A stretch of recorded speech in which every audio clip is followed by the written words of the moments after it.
ഉസ്താദ് ചോദിക്കുന്നുണ്ട്, ഷഖീഖുൽ ബൽഖി തന്റെ ശിഷ്യനോട് ചോദിക്കുകയാണ്, സ്വഹബ്തനി മുൻദു 30 സന, 30 വർഷമായി നീ എന്റെ കൂടെ ദർസ് പഠിച്ചുകൊണ്ടിരിക്കുകയാണ്, നീ എന്റെ ശിഷ്യത്വം സ്വീകരിച്ച് എന്റെ കൂടെ പഠിച്ചുകൊണ്ടിരിക്കുകയാണ്. മാ ഹസ്സൽത, നിനക്ക് എന്താണ് കിട്ടിയത്? 3 ദിവസം വാല് കഴിഞ്ഞ് വീട്ടിലെത്തി ഉപ്പ മക്കളോട് ചോദിക്കുകയാണ്, 3 ദിവസം വാല് കേട്ട് നിനക്ക് എന്ത് കിട്ടി എന്ന് ചോദിച്ചാൽ നമ്മൾക്ക് മറുപടി ഉണ്ടാകണമെങ്കിൽ ഈ വാലിന്റെ സദസ്സിൽ ഇത് പഠിക്കണമെന്നുള്ള നിയത്തോടുകൂടി നമ്മൾ ഇരിക്കണം, ഇത് മനസ്സിലാക്കണം, ജീവിതത്തിൽ പകർത്തണം എന്നുള്ള ഉദ്ദേശത്തോടുകൂടി നമ്മൾ ഇരിക്കണം. ഹാത്തിമുൽ അസ്സം റളിയല്ലാഹു അൻഹു 30 വർഷം ഒരു ഉസ്താദിന്റെ കീഴിൽ പഠിച്ച വലിയൊരു മഹാനാണ്. സ്വഹബ്തനി മുൻദു 30 സന, 30 വർഷമായി നീ എന്റെ കൂടെയുണ്ട്, എന്റെ ശിഷ്യത്വം സ്വീകരിച്ച് എന്റെ ദർസിൽ പഠിച്ചുകൊണ്ടിരിക്കുകയാണ്. മാ ഹസ്സൽത, നിനക്ക് എന്താണ് കിട്ടിയത് എന്ന് ഉസ്താദ് ചോദിച്ചപ്പോ മഹാനായ ഹാത്തിമുൽ അസ്സം റളിയല്ലാഹു അൻഹു ഉസ്താദിനോട് പറഞ്ഞു, ഹസ്സൽതു 8 ഫവായിദ മിനൽ ഇൽമി, എനിക്ക് 8 കാര്യങ്ങളാണ് 30 വർഷം കൊണ്ട് പഠിക്കാൻ കഴിഞ്ഞത്. 30 വർഷം കൊണ്ട് 8 കാര്യങ്ങളാണ് എനിക്ക് പഠിക്കാൻ കഴിഞ്ഞത്. വഹിയ തക്ഫീനി മിൻഹു, എനിക്കത് മതി, എനിക്കിതിനേക്കാൾ കൂടുതലൊന്നും ആഗ്രഹമില്ല, എനിക്കത് മതി. ലിഅന്നി അർജു ഖലാസി വനജാതി ഫീഹാ, കാരണം ഈ 8 കാര്യങ്ങൾ കൊണ്ട് എനിക്ക് രക്ഷപ്പെടാമെന്നുള്ള പ്രതീക്ഷയുണ്ട് എന്ന് ആദരണീയരായ ഉസ്താദ് ഷഖീഖുൽ ബൽഖിയോട് മഹാനായ ഹാത്തിമുൽ അസ്സം റളിയല്ലാഹു അൻഹു പറയുമ്പോൾ ഉസ്താദ് ചോദിക്കുന്നു, മാഹിയ, ആ 8 കാര്യങ്ങൾ ഏതൊക്കെയാണ്? 8 കാര്യങ്ങൾ ഏതൊക്കെയാണ്? അതിനു മുമ്പ് ആരാണ് മഹാനായ ഹാത്തിമുൽ അസ്സം റളിയല്ലാഹു അൻഹു?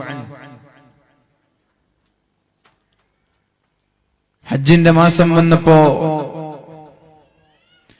അദ്ദേഹത്തിന് ഹജ്ജ് ചെയ്യണമെന്നുള്ള അതിയായ ആഗ്രഹമുണ്ടായി. ഹജ്ജ് ചെയ്യണം. ഹജ്ജ് ചെയ്യാനുള്ള സാമ്പത്തിക ശേഷി അദ്ദേഹത്തിന്റെ കയ്യിലില്ല. സാമ്പത്തികമായി അതിനുള്ള നാണയങ്ങൾ അദ്ദേഹത്തിന്റെ കയ്യിലോ വീട്ടിലോ അദ്ദേഹത്തിനില്ല. ഹജ്ജ് ചെയ്യാൻ വല്ലാത്ത ആഗ്രഹം കൂടിയുണ്ട്. ഒരു ദിവസം ഒരു പകലിൽ അദ്ദേഹം വളരെ ദുഃഖിതനായി, ടെൻഷനായി, ദുഃഖിതനായി ഒരു സ്ഥലത്തിരിക്കുമ്പോഴാണ് അദ്ദേഹത്തിന്റെ കൊച്ചുമകൾ ഉപ്പയെ സമീപിച്ച് ഉപ്പയോട് ചോദിക്കുന്നത്, നിങ്ങൾ എന്തിനാണ് ഇങ്ങനെ ദുഃഖിതനായിരിക്കുന്നത്? നിങ്ങൾ എന്തിനാണ് ഇങ്ങനെ ദുഃഖിതനായിരിക്കുന്നത്? അപ്പോഴാണ് ഹാത്തിമുൽ അസ്സം റളിയല്ലാഹു അൻഹു പറഞ്ഞത്, ഞാൻ ഇങ്ങനെ ദുഃഖിതനായിരിക്കാൻ കാരണം എനിക്ക് ഈ പ്രാവശ്യം ഹജ്ജിന് പോകണമെന്നുള്ള ആഗ്രഹമുണ്ട്. ഹജ്ജ് കിട്ടിയോ എല്ലാവർക്കും? പ്രാവശ്യം ഹജ്ജിന് പോകുന്ന ആൾക്ക് പൊക്കെ നറുക്കെടുപ്പിലൂടെ അല്ലെങ്കിൽ പ്രൈവറ്റ് ഗവൺമെന്റ് എങ്ങനെ ആയിക്കോട്ടെ, അല്ലാഹു മഖ്ബൂലും മബ്റൂറുമായ ഹജ്ജും ഉംറയും ചെയ്യാൻ അല്ലാഹു തൗഫീഖ് ചെയ്യട്ടെ. ഈ പ്രാവശ്യം എനിക്ക് ഹജ്ജിന് പോകണമെന്നുണ്ട്, പക്ഷേ ഹജ്ജ് ചെയ്യാനുള്ള ക്യാഷ് എന്റെ കയ്യിലില്ല. എന്റെ ഹജ്ജിന്റെ ചെലവ് അത് എനിക്ക് വിഷയമല്ല, അത് ഞാൻ എങ്ങനെയെങ്കിലും ഹജ്ജ് ചെയ്ത് ഞാൻ തിരിച്ചു വരും. പക്ഷേ എന്റെ വിഷമം 2 മാസക്കാലം അങ്ങോട്ടുള്ള യാത്ര, തിരിച്ചിങ്ങോട്ടുള്ള യാത്ര, അതിനിടയിൽ ഹജ്ജിന്റെ കർമ്മങ്ങൾ ചെയ്യുന്ന കാലാവധി ഏകദേശം 1 മാസമോ 2 മാസമോ ഞാൻ വീട്ടിൽ നിന്ന് അകന്നു നിന്നാൽ എന്റെ ഭാര്യയ്ക്കും എന്റെ മക്കൾക്കും ആരാണ് ഭക്ഷണം നൽകുക? അതിനുള്ള സാമ്പത്തിക ശേഷി എന്റെ കയ്യിലില്ല. ഇവിടെ നിങ്ങൾക്ക് 2 മാസത്തേക്ക് ചെലവിന് തരാൻ എന്റെ കയ്യിൽ അല്പം പോലും കാശില്ല. എന്റെ വിഷമം, നിങ്ങളെ ഞാൻ ഹജ്ജിന് പോയാൽ നിങ്ങൾക്ക് ആരാണ് ഭക്ഷണം നൽകുക? ഈ 2 മാസം നിങ്ങൾ എങ്ങനെ ജീവിക്കും എന്നതിനെ കുറിച്ച് ഓർത്തിട്ടാണ് എന്ന് പറഞ്ഞപ്പോ ബുദ്ധിമതിയായ അള്ളാഹുവിൽ വിശ്വാസമുള്ള അദ്ദേഹത്തിന്റെ കൊച്ചുമകൾ ഉപ്പയോട് പറയാണ്, ഉപ്പ, നിങ്ങൾ ദുഃഖിക്കേണ്ടതില്ല. നിങ്ങളല്ല ഭക്ഷണം നൽകുന്നത്, നിങ്ങളല്ല റിസ്ക് നൽകുന്നത്. ഭക്ഷണം നൽകാൻ യോഗ്യനായ ഒരാൾ ആകാശങ്ങളിലുണ്ട്, മുകളിലുണ്ട്. ഇന്നല്ലാഹ ഹുവർ റസ്സാഖുൽ മതീൻ. അല്ലാഹുവാണ് ഭക്ഷണം നൽകുന്നത്, നിങ്ങളല്ല. ഇനി നിങ്ങൾ ഹജ്ജിന് പോയില്ല, എന്നാൽ അല്ലാഹു വിചാരിക്കാതെ നിങ്ങൾക്ക് ഭക്ഷണം നൽകാൻ കഴിയുമോ? അല്ലാഹുമ്മ ലാ മാനിഅ ലിമാ അഅതൈത വലാ മുഅതിയ ലിമാ മനഅത. اللهم لا مانع لما أعطيت ولا معطي لما منعت ولا راد لما قضيت ولا مبدل لما حكمت. അല്ലാഹു നൽകുന്നതിനെ തടയുന്നവനില്ലല്ലോ. പ്രാണീനെ ഒഴിവാക്കാൻ വല്ല വഴിയുണ്ടോ? വായിലും തൊണ്ടയിലൊക്കെ എത്തിയിട്ടുണ്ട് പോയിട്ട്. അല്ലാഹുമ്മ ലാ മാനിഅ ലിമാ അഅതൈത. അല്ലാഹുവേ, നീ തന്നതിനെ തടയുന്നവനില്ല, നീ തടഞ്ഞതിനെ തരുന്നവനുമില്ല, നീ വിധിച്ചതിനെ തടയുന്നവനില്ല. വലാ റാദ്ദ ലിമാ ഖളൈത വലാ മുബദ്ദില ലിമാ ഹകംത. നിന്റെ വിധിയെ മാറ്റിമറിക്കുന്നവനുമില്ല. ഇതാണ് അല്ലാഹു തആല. അല്ലാഹുവാണ് ഭക്ഷണം നൽകുന്നത്, അല്ലാഹുവാണ് ലോകത്തെ നിയന്ത്രിക്കുന്നത്. അതുകൊണ്ട് ഉപ്പാ, നിങ്ങൾ ഇങ്ങനെ ദുഃഖിതനാവരുത്, നിങ്ങൾ ഇങ്ങനെ ടെൻഷൻ അടിക്കരുത്. അതൊക്കെ പഠിച്ചു നോക്കൂലേ? നിങ്ങൾ എന്തിനെങ്ങനെ കരയുന്നു? നിങ്ങൾക്ക് ധൈര്യമായിട്ട് ഹജ്ജിന് പോയിട്ട് വന്നോളൂ. നിങ്ങൾക്കൊക്കെ വിഷമുണ്ട്. ഹജ്ജിന് പോകുന്ന ആളുകൾക്കൊക്കെ 2 മാസം എൻ്റെ ഉമ്മപ്പൊക്കെ എൻ്റെ മക്കൾക്ക് എന്താകുന്നുള്ള വിഷമുണ്ടോ? ഈ കാലത്ത് വരെ വലിയ അസ്വസ്ഥതകളുള്ള ആളുകളുണ്ട്. ഞാൻ 2 മാസം ഹജ്ജിന് പോയിട്ട് അവിടെ നിന്നാലേ എൻ്റെ വീട് എന്താകും, എൻ്റെ മക്കൾ എന്താവും? ഇഷ്ടംപോലെ കോടിക്കണക്കിന് സ്വത്ത് വെച്ചിട്ട് അവർ പറയുന്നത് ആലോചിക്കുന്നത്. ഇവരങ്ങനെയായിരുന്നല്ലേ? ഇവർക്ക് ഒരു ദിവസത്തെ ഭക്ഷണം പോലും കൂടുതലില്ല. ഉപ്പ ധൈര്യമായിട്ട് പോയിക്കോളൂ, ഒരു പേടിയും പിടിക്കണ്ട. അപ്പോഴാണ് മഹാനായ ഹാത്തിമുൽ അസ്സം റളിയല്ലാഹു അൻഹു എന്നാൽ ഉമ്മയോട് നിങ്ങൾ ഈ കാര്യം പറയുമോ, നീ ഈ കാര്യം ഉമ്മയോട് പറയുമോ എന്ന് ചോദിച്ചത്. ഉപ്പയും മക്കളും ഭാര്യയും എല്ലാവരും ഒരുമിച്ച് കൂടുന്ന സദസ്സിൽ ഉമ്മയോട് മകള് പറയുകയാണ്, ഉമ്മ, ഉപ്പാക്ക് ഹജ്ജിന് പോകണമെന്നുണ്ട്. ഹജ്ജിന് പോകാനുള്ള താല്പര്യം നമ്മുടെ ഉപ്പയ്ക്കുണ്ട്. ഉപ്പ ഹജ്ജിന് പോയിക്കോട്ടെ, പക്ഷെ ഉപ്പാക്ക് പേടിയുണ്ട്. ആരാണ് നമ്മൾക്ക് റിസ്ക് ഭക്ഷണം തരിക എന്നുള്ളൊരു പേടി. അപ്പൊ ഉമ്മ പറഞ്ഞു, ശരിയാണല്ലോ, ഇവിടെ ഭാര്യയ്ക്കും മക്കൾക്കും ഒന്നും ബാക്കി വെക്കാതെ ഉപ്പ ഹജ്ജിന് പോയാൽ നമ്മുടെ ചെലവാരാ നോക്കുക, നമ്മൾക്കുള്ള ഭക്ഷണം ആരാ തരിക? അങ്ങനെ പോവാൻ പറ്റൂല എന്ന് ഉമ്മ പറഞ്ഞപ്പോ മകള് പറഞ്ഞു, ഉമ്മ നിങ്ങൾ അങ്ങനെ പറയരുത്, ഉമ്മ നിങ്ങൾ അങ്ങനെ പറയരുത്. ഉപ്പ പോയിക്കോട്ടെ, ഭക്ഷണം നൽകുന്നത് അല്ലാഹുവാണ്, ഉപ്പയല്ല. എല്ലാം കാണുന്ന, എല്ലാം അറിയുന്ന. വമാ മിൻ ദാബത്തിൻ ഫിൽ അർളി ഇല്ലാ അലല്ലാഹി റിസ്ഖുഹാ. ലോകത്തുള്ള എല്ലാ വസ്തുക്കൾക്കും അല്ലാഹു റിസ്ക് നൽകുമെന്ന് പറയുമ്പോ എന്തിനാണ് ഇങ്ങനെ ഉപ്പയെ ഡിപെൻഡ് ചെയ്യുന്നത്?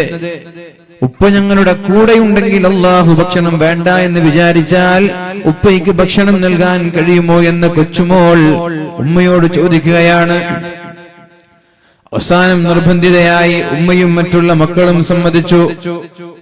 വളരെ സന്തോഷത്തോടെ മഹാനായ ഹാത്തിമുൽ അസ്സം റളിയല്ലാഹു അൻഹു ഹജ്ജിന് പോവുകയാണ്. ഭക്ഷണം 3 ദിവസത്തെ ഭക്ഷണം വീട്ടിലുണ്ടായിരുന്നു. ഹജ്ജിന് പോയി. ഇദ്ദേഹത്തിന്റെ കയ്യിൽ ഹജ്ജിന് പോകാനുള്ള ചെലവോ കാശോ ഒന്നുമില്ല. ഇദ്ദേഹം ഹജ്ജിന് പോയി. വീട്ടിന്റെ അവസ്ഥ, 1-ാമത്തെ ദിവസം ഭക്ഷണം കഴിച്ചു, 2-ാമത്തെ ദിവസവും ഭക്ഷണം കഴിച്ചു, 3-ാമത്തെ ദിവസമാകുമ്പോ ആ വീട്ടിലുണ്ടായിരുന്ന ഭക്ഷണം തീർന്നുപോയി. പിന്നെ ഭക്ഷണമില്ല, പട്ടിണിയാണ്. എല്ലാരും വെള്ളം കുടിച്ച് അന്നത്തെ ദിവസം ചെലവഴിച്ചു. പിറ്റേ ദിവസം കൂടി ആയപ്പോ എല്ലാരും വിശന്ന് പട്ടിണി കിടന്ന് വിശപ്പ് സഹിക്കാൻ കഴിയാതെ കരയാൻ തുടങ്ങി. മറ്റുള്ള മക്കളൊക്കെ വിശപ്പ് സഹിക്കാതെ കരയുമ്പോ ഈ പൊന്നുമോള് ചിരിക്കുകയാണ്. ചെറിയ മോൾ ഹജ്ജിന് പോകാൻ വേണ്ടി സമ്മതം കൊടുത്ത മകള് ചിരിക്കുകയാണ്. അപ്പോഴാണ് ഉമ്മയും മറ്റുള്ള ജ്യേഷ്ഠത്തിമാരും ദേഷ്യപ്പെടുന്നത്. ഞങ്ങളൊക്കെ പട്ടിണി കിടക്കുമ്പോൾ ഉപ്പയെ ഹജ്ജിന് പറഞ്ഞേച്ച് നീ ഇങ്ങനെ ചിരിക്കുകയാണോ എന്ന്. ഞങ്ങളെല്ലാവരും ഇവിടെ പട്ടിണി കിടക്കുമ്പോ ഉപ്പയെ ഹജ്ജിന് പറഞ്ഞേച്ച് നിങ്ങൾ ഇങ്ങനെ ചിരിക്കുകയാണോ എന്ന്. ഉടനെ തന്നെ ആ സഹോദരി മറുപടി പറഞ്ഞതും, നിങ്ങൾ മനസ്സിലാക്കണം, അല്ലാഹുവല്ല ഭക്ഷണം നൽകുന്നത്, അല്ലാഹുവാണ് ഭക്ഷണം നൽകുന്നത്, ഉപ്പയല്ല. അന്ന് രാത്രിയായി. വെള്ളം കുടിച്ചുകൊണ്ടാണ് എല്ലാവരും കിടന്നുറങ്ങിയത്. രാത്രിയായപ്പോൾ ആ വീടിന്റെ വാതിൽ ആരോ ഒന്ന് മുട്ടുകയാണ്. വീടിന്റെ വാതിൽ ഇങ്ങനെ മുട്ടാൻ തുടങ്ങി. നോക്കുമ്പോൾ അന്നത്തെ ഖലീഫയുടെ പട്ടാളക്കാരാണത്, മൻസൂർ രാജാവിന്റെ പട്ടാളക്കാരാണത്. ഇവിടെ വല്ലതുണ്ടോ? കുടിക്കാൻ വെള്ളമുണ്ടോ? ഉണ്ട്, അതേ ഉള്ളൂ. വീട്ടിലുണ്ടായിരുന്ന മനോഹരമായ പാത്രത്തിൽ നല്ല തണുത്ത വെള്ളമെടുത്ത് പട്ടാളക്കാരന്റെ കയ്യിൽ കൊടുത്തു.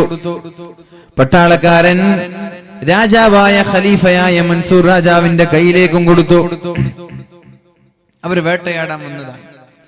വേട്ടയാടി കയ്യിലുള്ള വെള്ളം തീർന്നപ്പോ അടുത്തുള്ള വെളിച്ചം കണ്ട സ്ഥലത്തേക്ക് വെള്ളം ചോദിച്ചു വന്നതാണിവർ. മൻസൂർ രാജാവും കൂടെയുള്ള പട്ടാളക്കാരും വെള്ളം കുടിച്ചു. വയറ് നിറഞ്ഞു. സന്തോഷമായപ്പോൾ മൻസൂർ രാജാവ് ചോദിച്ചു, ഈ വീട് ആരുടെ വീടാണ്? ലിമൻ ഹാദൽ ബൈത്ത്, ഇത് ആരുടെ വീടാണ്? അപ്പൊ പറഞ്ഞു, ഇത് ഹാത്തിമുൽ അസ്സമിന്റെ വീടാണ്. സുബ്ഹാനല്ലാഹ്, ഒരു ആലിം, ഇത്രയും വലിയൊരു ആലിമിന്റെ വീട്ടിൽ നിന്ന് വെള്ളം കുടിക്കാൻ അവസരം നൽകിയ റബ്ബേ, അൽഹംദുലില്ലാഹ്. ഇത്രയും നല്ല സൂഫി വര്യനായ ഇഖ്ലാസുള്ള ഉഖ്റവിയായ ഒരു ആലിമിന്റെ വീട്ടിൽ നിന്ന് വെള്ളം കുടിക്കാൻ അവസരം നൽകിയ റബ്ബേ, അൽഹംദുലില്ലാഹ്. ഭർത്താവിടെ, ഉപ്പയുടെ ഹജ്ജിന് പോയിരിക്കുകയാണ്. ഉടനെ തന്നെ രാജാവ് തന്റെ കയ്യിലുണ്ടായിരുന്ന സ്വർണ്ണ നാണയങ്ങളെടുത്ത് ആ വീട്ടുകാർക്ക് സമ്മാനമായി നൽകി. എന്നിട്ട് കൂടെയുള്ള പട്ടാളക്കാരോട് പറയുകയാണ്, എന്നെ ഇഷ്ടപ്പെടുന്ന ആളുകൾ, എന്നെ സ്നേഹിക്കുന്ന ആളുകൾ ഞാൻ ചെയ്യുന്നത് പോലെ ചെയ്യണമെന്ന്. കൂടെയുണ്ടായിരുന്ന പട്ടാളക്കാരെല്ലാം അവരുടെ കയ്യിലുണ്ടായിരുന്ന സ്വർണ്ണ നാണയങ്ങൾ ആ വീട്ടുകാർക്ക് എറിഞ്ഞുകൊടുത്തു. അവര് പോയി. അപ്പോ ഉമ്മയും മറ്റുള്ള മക്കളൊക്കെ നല്ല ചിരിക്കാൻ തുടങ്ങി, ആഹ്ലാദഭരിതരായി. അപ്പോഴേക്ക് കൊച്ചുമോള് കരയാണ്. ഉമ്മ ചോദിച്ചു, മോളെ, ഞങ്ങളെല്ലാവരും പട്ടിണി കിടക്കുമ്പോൾ നീ ചിരിക്കുകയായിരുന്നു. ഇപ്പോൾ ഇതാ ഈ നാട്ടിലെ ഏറ്റവും വലിയ മുതലാളിയായി ഞങ്ങൾ മാറിയപ്പോ നീ കരയുകയാണോ? അപ്പോഴാണ് ആ ചെറിയ മോള് പറഞ്ഞതുമ്മ, ദുനിയാവിലെ ഒരു വ്യക്തി ഞങ്ങളെ നോക്കിയപ്പോൾ ഞങ്ങൾ ഏറ്റവും വലിയ മുതലാളിയായി മാറി. ദുനിയാവിലെ ഒരു വ്യക്തി, ഒരാൾ ഞങ്ങളെ നോക്കിയപ്പോ ഞങ്ങൾ വലിയൊരു മുതലാളിയായി മാറി. എന്നാൽ സർവലോക പരിപാലകനായ അല്ലാഹു നിരന്തരമായി ഞങ്ങളെ നോക്കിയാൽ ഞങ്ങളുടെ അവസ്ഥ എന്താകും?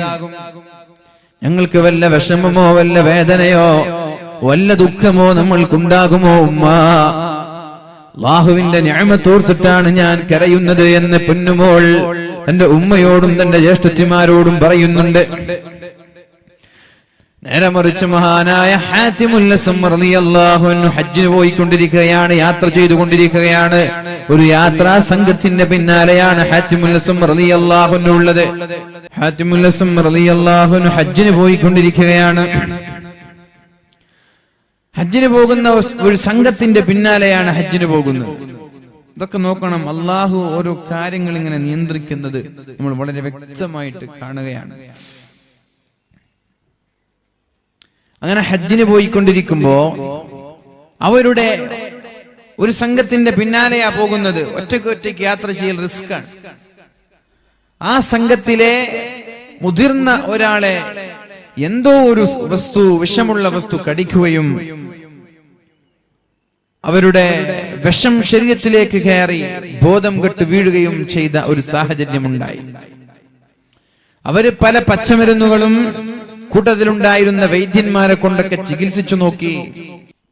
അപ്പോ ഹാത്തിമുൽ അസ്സം റളിയല്ലാഹു അൻഹു അദ്ദേഹം പിന്നിലുണ്ട്. ആ സംഘത്തിലുള്ള ഒരാൾ ബോധം കെട്ട് അബോധാവസ്ഥയിലാണ്. പല ആളുകൾ പല രീതിയിൽ പരീക്ഷിച്ചു നോക്കി. അപ്പോഴാണ് ആ സംഘത്തിലെ ഒരാൾ പറയുന്നത്, നമ്മുടെ ഈ സംഘത്തിന്റെ പിന്നാലെ വലിയൊരു സൂഫി വര്യനുണ്ട്, അദ്ദേഹത്തിന്റെ പേര് ഹാത്തിമുൽ അസ്സം എന്നാണ്, അദ്ദേഹത്തെ കൊണ്ടൊന്ന് മന്ത്രിച്ചൂതിയാലോ? ആയിക്കോട്ടെ. മഹാനായ ഹാത്തിമുൽ അസ്സം റളിയല്ലാഹു അൻഹു തന്റെ സംഘത്തിലുണ്ടായിരുന്ന ആ ഒരു പ്രമുഖനായ വ്യക്തിയെ മന്ത്രിച്ചൊന്ന് ഊതിയപ്പോ ആ വ്യക്തിക്കും ശിഫ ലഭിക്കുകയുണ്ടായി, ശമനം ലഭിക്കുകയുണ്ടായി. അതിന്റെ സന്തോഷത്താൽ ആ വ്യക്തി ഉടനെ തന്നെ ഒരു തീരുമാനമെടുത്തു. എന്റെ ഈ രോഗത്തിന് ശമനം നൽകിയ, എന്റെ ഈ രോഗത്തെ മന്ത്രിച്ചൂതി ശിഫ നൽകിയ ഹാത്തിമുൽ അസ്സമിന്റെ ഹജ്ജിന് പോയി തിരിച്ചു വരുന്നത് വരെയുള്ള എല്ലാ ചെലവുകളും ഞാൻ ഏറ്റെടുത്തിരിക്കുകയാണ്. ഇപ്പൊ രണ്ട് കാര്യം എന്തായി? ഹജ്ജിന് പോയത് വെറും കൈയോടെയാണ്. ആരെ പരമേൽപ്പിച്ചിട്ടാ പോയത്? അള്ളാഹുവിനെ പരമേൽപ്പിച്ചിട്ട്. വീട്ടുകാരേൽപ്പിച്ചിട്ടാ പോയത്? അള്ളാഹുവിനെ പരമേൽപ്പിച്ചിട്ട്. അള്ളാഹു ഏറ്റെടുക്കുകയാണ്. അല്ലേ? ശ്രദ്ധിക്കുന്നുണ്ടോ? അവിടെ ഉണ്ടോ? വീട്ടുകാരെ അള്ളാഹുവിനെ ഏൽപ്പിച്ചു പോയി. അള്ളാഹു അവിടേക്ക് ആളെ പറഞ്ഞയച്ചു. അവരുടെ ചെലവിന് ആവശ്യമുള്ള ക്യാഷ് നൽകി. ഹജ്ജിന് പോകുമ്പോ കയ്യിലൊന്നുമില്ല. ആരേൽപ്പിച്ച് ഇറങ്ങിയത്? അള്ളാഹുവിന്. അവിടെയും അള്ളാഹു ഒരു പരിഹാരം കാണിച്ചു കൊടുത്തു. ഓർക്കണം, നമ്മൾ മഹാനായ ഇബ്രാഹിം നബി അലൈഹിസ്സലാം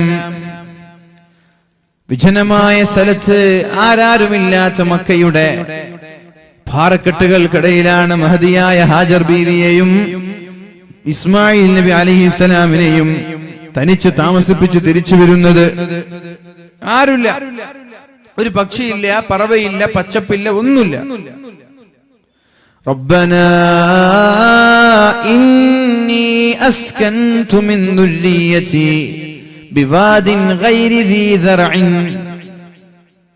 കൃഷിയില്ലാത്ത, പറവകളില്ലാത്ത, മനുഷ്യന്മാരില്ലാത്ത വിജനമായ ഒരു സ്ഥലത്ത് ഞാൻ എന്റെ ഭാര്യയെയും എന്റെ പിഞ്ചുമക്കളെയും ഞാൻ അവിടെ താമസിപ്പിച്ചത് റബ്ബനാ ലിയുഖീമുസ്സലാഹ്, അവർ നിസ്കാരം നിലനിർത്താൻ വേണ്ടിയിട്ടാണ്.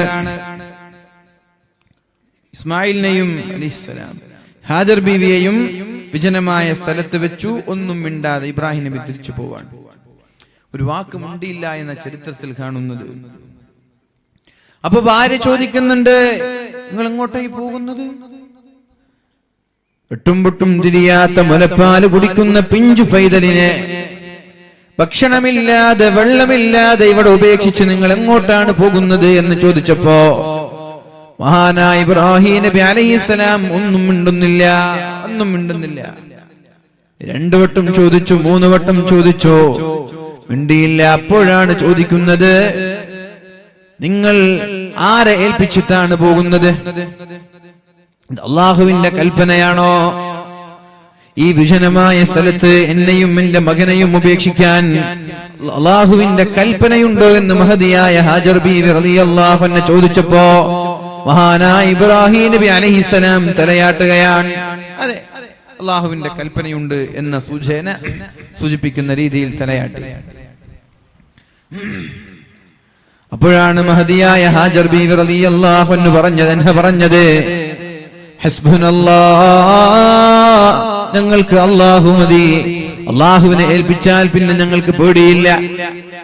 അള്ളാഹുവിനെ ഏൽപ്പിച്ചിട്ടാണ് പോകുന്നതെങ്കിൽ, അള്ളാഹുവിന്റെ തീരുമാനമാണ് നിങ്ങൾ ഈ ചെയ്യുന്നതെങ്കിൽ ഞങ്ങൾക്ക് പേടിയില്ല. വിജനമായ സ്ഥലം തന്നെയാണ്, ആരാരുമില്ലാത്ത, വെള്ളമില്ലാത്ത, പറവയില്ലാത്ത, മരങ്ങളില്ലാത്ത, വൃക്ഷങ്ങളില്ലാത്ത, കൃഷിയില്ലാത്ത, പാറക്കൂട്ടങ്ങൾ മാത്രമുള്ള മരുഭൂമിയാണ്. അള്ളാഹുവിനെ ഏൽപ്പിച്ചു പോകുന്നതാണെങ്കിൽ, അള്ളാഹുവിന്റെ കൽപ്പനയാണെങ്കിൽ ഞങ്ങൾക്ക് ഇതിലൊരു പരാതിയുമില്ല എന്ന് മഹദിയായ ഹാജർ ബീവി റളിയല്ലാഹു അൻഹാ. ഭർത്താവ് പോയി ഒറ്റയ്ക്കാണ്. അപ്പോഴാണ് ജിബ്രീൽ അലൈഹിസ്സലാം വരുന്നത്. നിങ്ങൾ ആരാ? ഞാൻ ഹാജർ, ഇസ്മായിലിന്റെ ഉമ്മ, ഇബ്രാഹിമിന്റെ ഭാര്യ. നിങ്ങൾ ഇവിടെ താമസിപ്പിച്ചു പോയിരിക്കുകയാണോ? അതെ. ആരെ ഏൽപ്പിച്ചിട്ടാണ് പോയത്? ഇലാ മൻ വക്കലകുമാ, നിങ്ങളെ ആരെ ഏൽപ്പിച്ചിട്ടാണ് നിങ്ങളുടെ ഭർത്താവ് പോയത് എന്ന് ചോദിച്ചപ്പോ മഹദിയായ ഹാജർ ബീവി റളിയല്ലാഹു അൻഹ പറഞ്ഞത് ഇലല്ലാഹ്, അല്ലാഹുവിനെ ഏൽപ്പിച്ചിട്ടാണ് പോയത്, അല്ലാഹുവിനെ ഏൽപ്പിച്ചിട്ടാണ് പോയത്. അപ്പൊ മഹാനായ ജിബ്രീൽ അലൈഹിസ്സലാം പറയുന്നുണ്ട് വക്കലകുമാ ഇലാ കാഫിൻ, ഏൽപ്പിക്കേണ്ടവനെ ഏൽപ്പിച്ചു പോയതുകൊണ്ട് നിങ്ങൾക്ക് പേടിക്കാനില്ല. ഏൽപ്പിക്കേണ്ടവനെ ഏൽപ്പിച്ചു പോയതുകൊണ്ട് നിങ്ങൾക്ക് പേടിക്കാനില്ല എന്ന് മഹാനായ ജിബ്രീൽ അലൈഹിസ്സലാം ഹാജർ ബീവിയോട് പറയുന്നുണ്ട്. എന്ത് സംഭവിച്ചു? വെള്ളമില്ല, കയ്യിലുണ്ടായിരുന്ന ഭക്ഷണം തീർന്നു, വെള്ളം തീർന്നു. സഫയിൽ നിന്ന് മറുവയിലേക്ക്, മറുവയിൽ നിന്ന് സഫയിലേക്ക് നിരന്തരമായി ഓടി. അപ്പോഴാണ് അല്ലാഹു തആല വലിയൊരു അത്ഭുതത്തിന് തുടക്കം കുറിക്കുന്നത്. ഒരിക്കലും വറ്റാത്ത സംസം എന്ന് പറയുന്ന വെള്ളം അല്ലാഹു നൽകുന്നത് അല്ലാഹുവിനെ ബലമേൽപ്പിച്ചത് കൊണ്ടാണ്. പിന്നെയാണ് അവിടെ പച്ചപ്പുണ്ടായത്, പിന്നെയാണ് അവിടെ കൃഷിയുണ്ടായത്, പിന്നെയാണ് അവിടെ പറവകൾ ഉണ്ടായത്, പിന്നെയാണത് വലിയ നാഗരികതകൾ നിറഞ്ഞു നിൽക്കുന്ന പട്ടണമായി മാറിയത്, ലോകം ഉറ്റുനോക്കുന്ന പട്ടണമായി മാറിയത്.